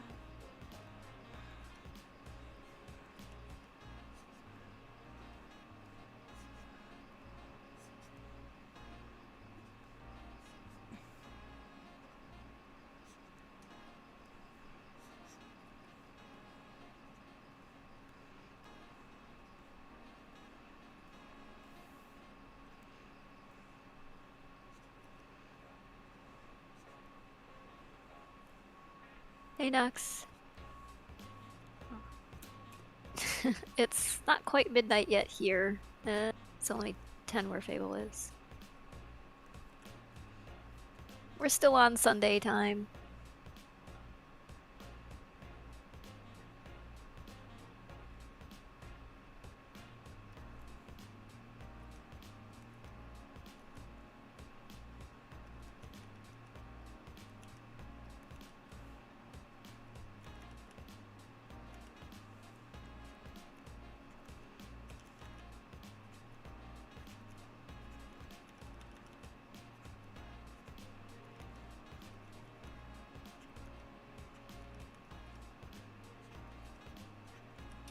Blank Cotton Moon says it's 5 in the morning for me. I should perhaps sleep.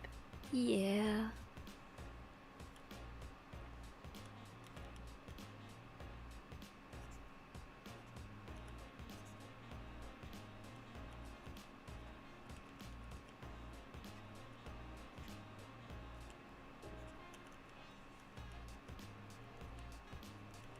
I am a night owl by nature, though. I have a hard time sleeping at night, so I just Would work you say the you're nights a cat? A cat, yeah. I'm on a cat schedule. Cat-based. Cat Sense of time zone. Yeah. Operating on cat time.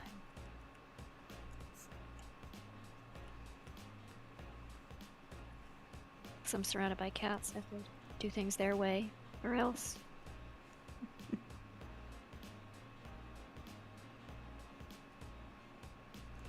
They take away my internet privileges.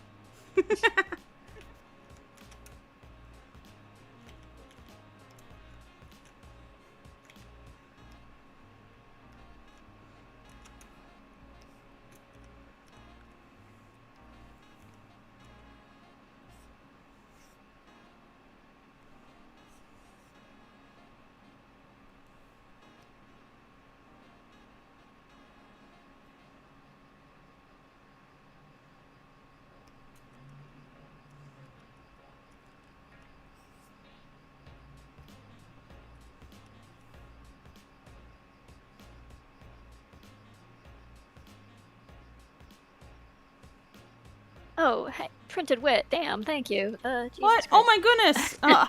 Thank you again, Printed Wick. Can't stick around tonight, like y'all. I've also got some work stuff to get done, but I hope y'all are doing well. Thanks as always. Thanks. Hey, thank you. Is that one of those suspiciously wealthy furries that we were talking about? Yeah, I think so. Yeah. Maybe. Hmm. I don't want to presume, but no, we really do appreciate it. Yeah. Thank you.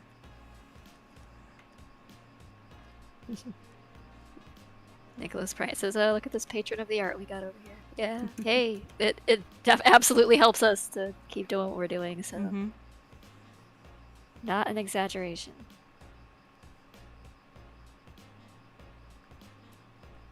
Come on, do it.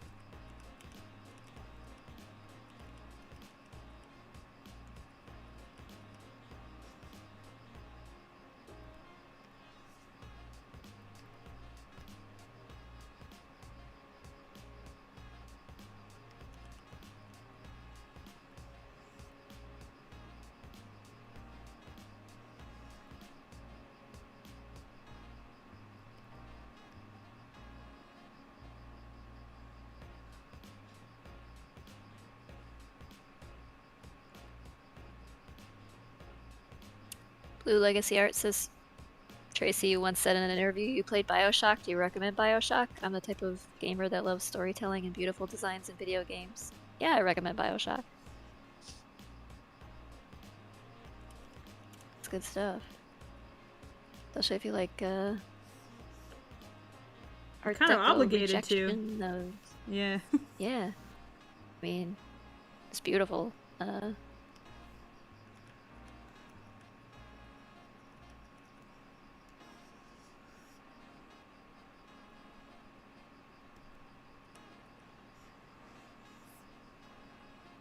Nox says, aren't cats crepuscular, like predominantly awake at dawn and twilight? Yeah, they're most active during the in-between times, dawn and dusk. Honestly, like they also seem to hit like a crazy. They do their zoomies often at like 2 a.m. or so. So yeah, they'll be pretty active around that time. When my feral cats I feed at dawn and dusk, they usually come for food at around sunset and sunrise. So.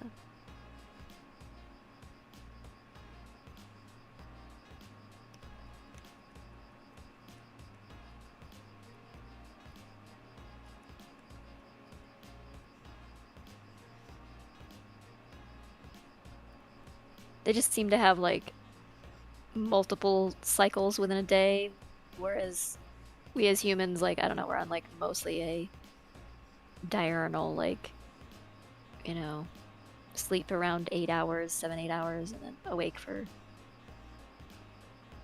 the other 16 hours during the day. And cats seem to have more like, I don't know, they'll sleep for 5 hours and then be awake for 2 hours and then sleep for 5 hours and be awake for 2 hours. They just like seem to cycle more rapidly. Oh, you know, I don't know. Maybe they experience time differently than we do.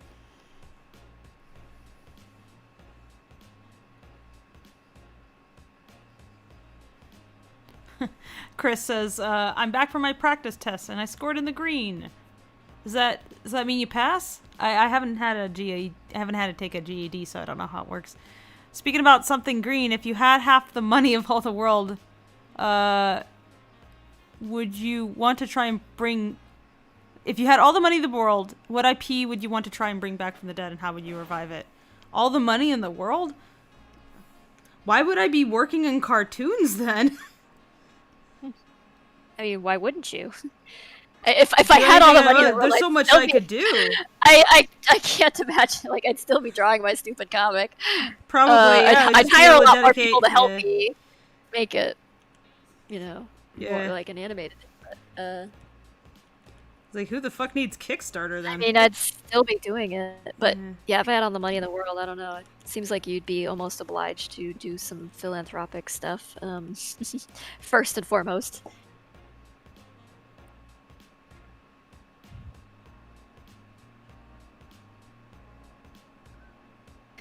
First question might be like, okay, what is so broken that left me with all the money in the world?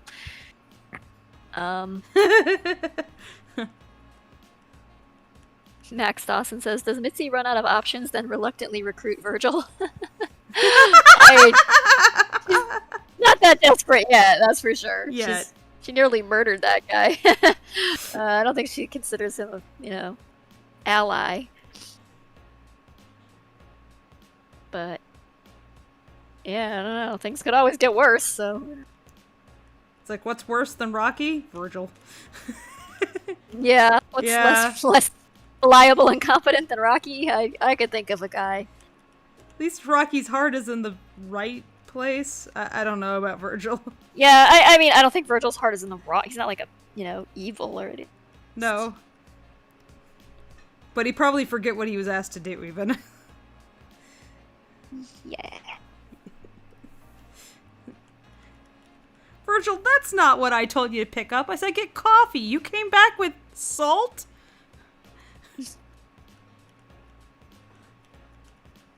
Go on and get just coffee. Come back several months later. You're like, what? What'd you? Huh? Huh? Who are you?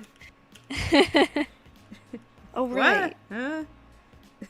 Can I borrow $50? I have this thing. There's a guy. Mm-hmm. I have this thing.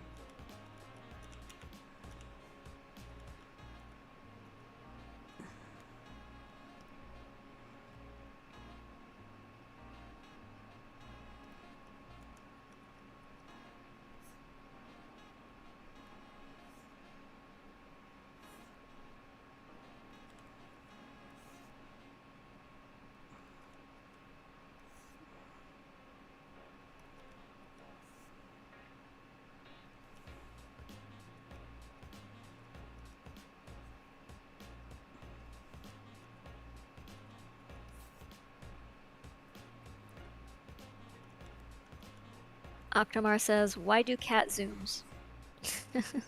Why do they get zoomies? I don't know, because they're Cats. They're mammals who do weird things. Just like, I don't know.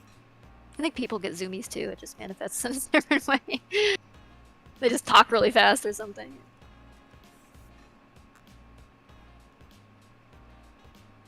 Dogs definitely get zoomies.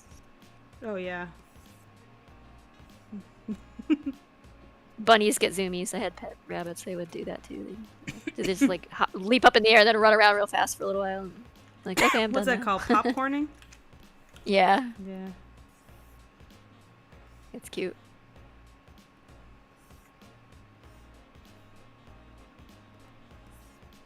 I said rabbits. Virgil Why is no- Uncle Rico. Yeah, pretty much. Although Uncle Rico isn't that? I mean, sure he lives in a van, but I mean, Virgil lives in a van? no, Uncle Rico does. He's doing better than Virgil, that's for sure. Virgil wishes he was living in a van. Yeah, Virgil could do with a little bit of hospitality, even if it comes in the form of an orange 70s van. I'm sure that Virgil makes Rocky uncomfortable in some ways. It's like, he lived like that. I don't want to be that age and I'm still on the street. Oh.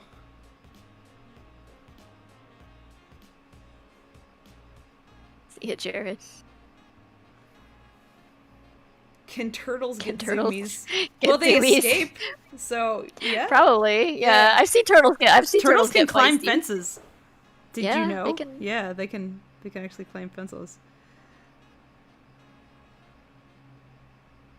They can move surprisingly fast at times too. Like, wow. Turtle attack. Turtle defend. Turtle power. Turtle protect. That's why they make such good ninjas. Mm-hmm.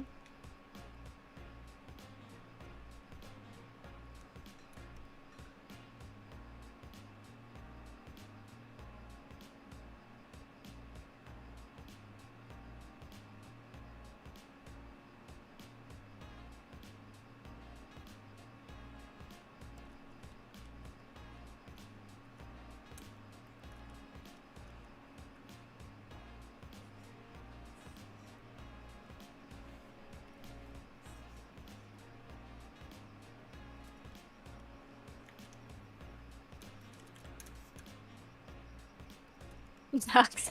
When did we get the sequel where Virgil sobers up and it turns out he's an extremely successful attorney? Virgil is like Matlock.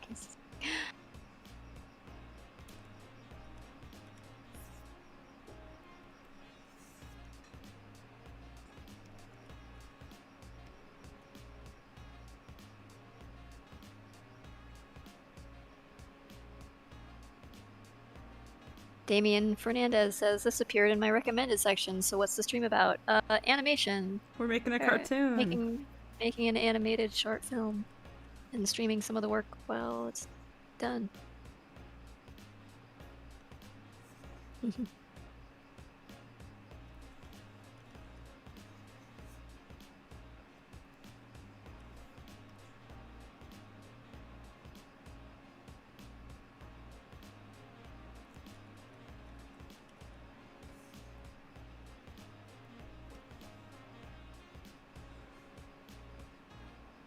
Krampus, Apprentice of Dark Santa, says two turtles blep.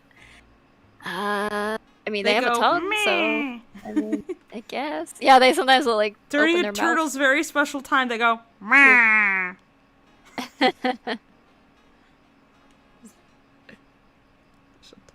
Very special turtle time. Have you ever seen videos of turtles and their very special turtle time? It's hilarious. They're like, meh, meh. It's just like, that's a noise they make? That's amazing. I didn't think turtles Don't you made any remember noise. on those like those little like spinning pull toy thing when you're a kid, like the cow goes moo, turtle goes meh.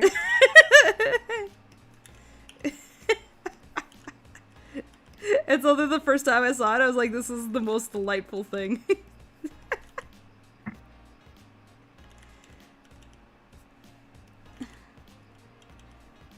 Thanks, Sakani Draws.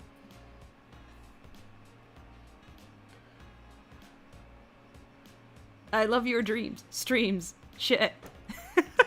That's quite my dreams, huh? We stream. How you know about those? Yeah. We're streaming our dreams. This is my dreams. We dream making an animated film. I dream of tormenting this sad cat.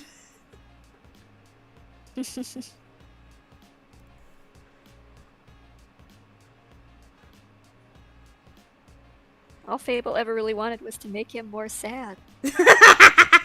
It's true. And they're doing it. It's like, I love it when he's upset and a mess. How do I get to do that? It's a job. How do I make a living out of this?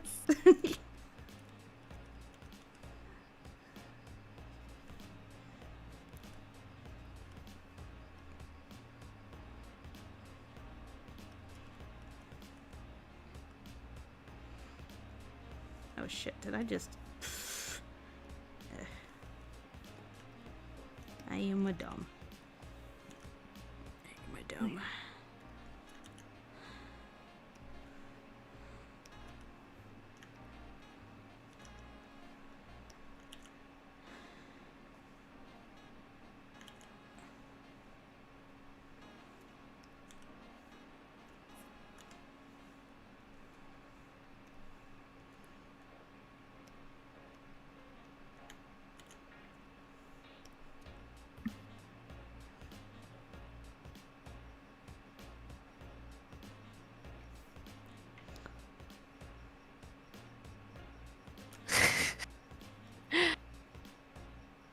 Astro Bob says Cat Torment first starts in early development, I believe. Yeah, it's not a good sign, generally. Rocky's different, though. He's just a fictional cat. So. You can use him as a punching bag if you want. That's okay. He has a very sturdy head. Yeah, he's got a thick skull. You can practically take a meat cleaver to it and he'll be fine. Technically, that is what happened, too. So, but almost. Sure looks that way. Yeah. It's a hell of a scar that's gonna make. Mm-hmm.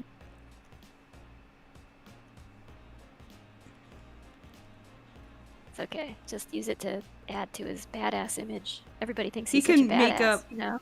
He can make up all kinds of stories about that scar. I know. Like, In fact, like, the nice thing is now he can blame his dysfunction on it and be like, oh, it was I got my head split in half, like, years ago. It's just never been the same since then. And then Freckle is just like, you were always like this. You were always like this. Yeah. It's really just... The same. The Threshers changed nothing. What are you talking about? Good night, Knox. He starts bragging like he's the new Phineas Gage. Was anyone like vying for that position? Really? Like, yes, I've made it. I'm the new Phineas Gage. Very coveted. Very I feel like Rocky role would. Of guy. Very coveted role of guy with a hole in his giant hole in his head.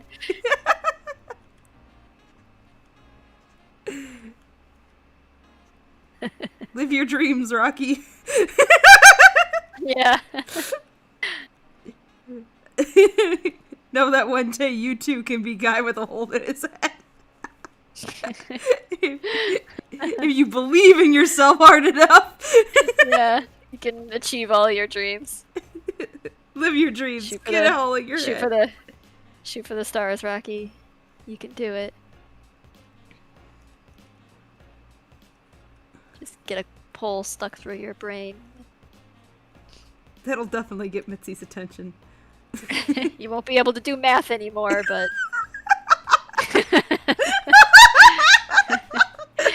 You'll make bank at the sideshow. Look, guys, look. Look inside. If I put my finger in here and press, my foot kicks. Oh, no. No. Bioshet says that morning after lipstick note. Oh, yeah, no, he was totally fine and everything was normal and okay. And that wasn't the scribblings of a madman. I'm sure Ivy's roommate was very concerned. Alright, everyone's going to bed. Yeah, I think that's our cue. I gotta eat food at I some gotta point, eat more food too. It's tomorrow now, and I still haven't eaten today, so... I think I drew too much rain. I think I'll have to maybe erase some of this. Yeah. So it's starting to kind of get there, though. It's like the rocks are okay. The rain, there's like too many clumps and sections I don't like. I gotta like... It's like I actually have to rein it in. I think. Hey, Courage Wilkerson.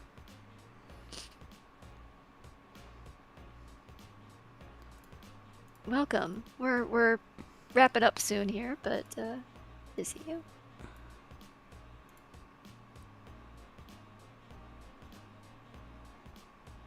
Confused Butterfly says Marmoset fan art is almost done. I'll put it on Discord. Oh my god, yes.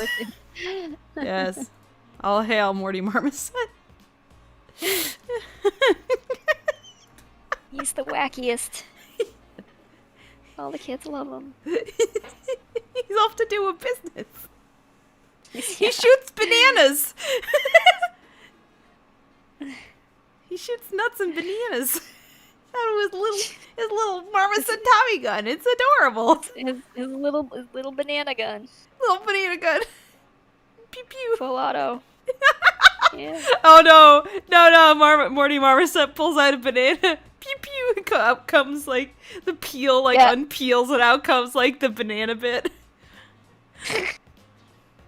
It like breaks into slices and goes, against whoever he's it's a derringer, but it's just like a little banana. Just like pulls it out from his vest, like yeah. Yeah, you can't get it whatever Morty Marmoset. But it was like, I can't get away from little Mary Marmoset. Yeah. Everyone's like, what? What the fuck? What did he say? Is he threatening us with a banana?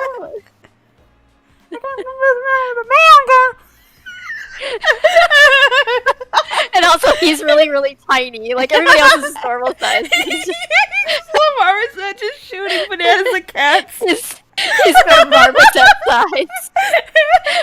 He always like walks in like this big kitchen is he's like the widest stance, the widest possible stance, and every time he gets a step, his foot goes like bloop, and like as he takes a step, for some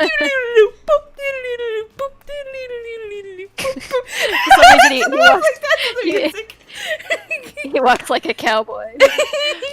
I feel like he's been riding a horse all day. He's spinning a banana on one hand, occasionally taking a bite, and it's like this, 5 seconds, like this loop that just goes on for like 5 seconds to the music. like nothing new. It'd make about as much sense as 1930s cartoons. Really, I'm not saying anything that doesn't appear in 19. I know. They just like cartoons. Equally just like, what is this weird fever dream of a cartoon I'm watching?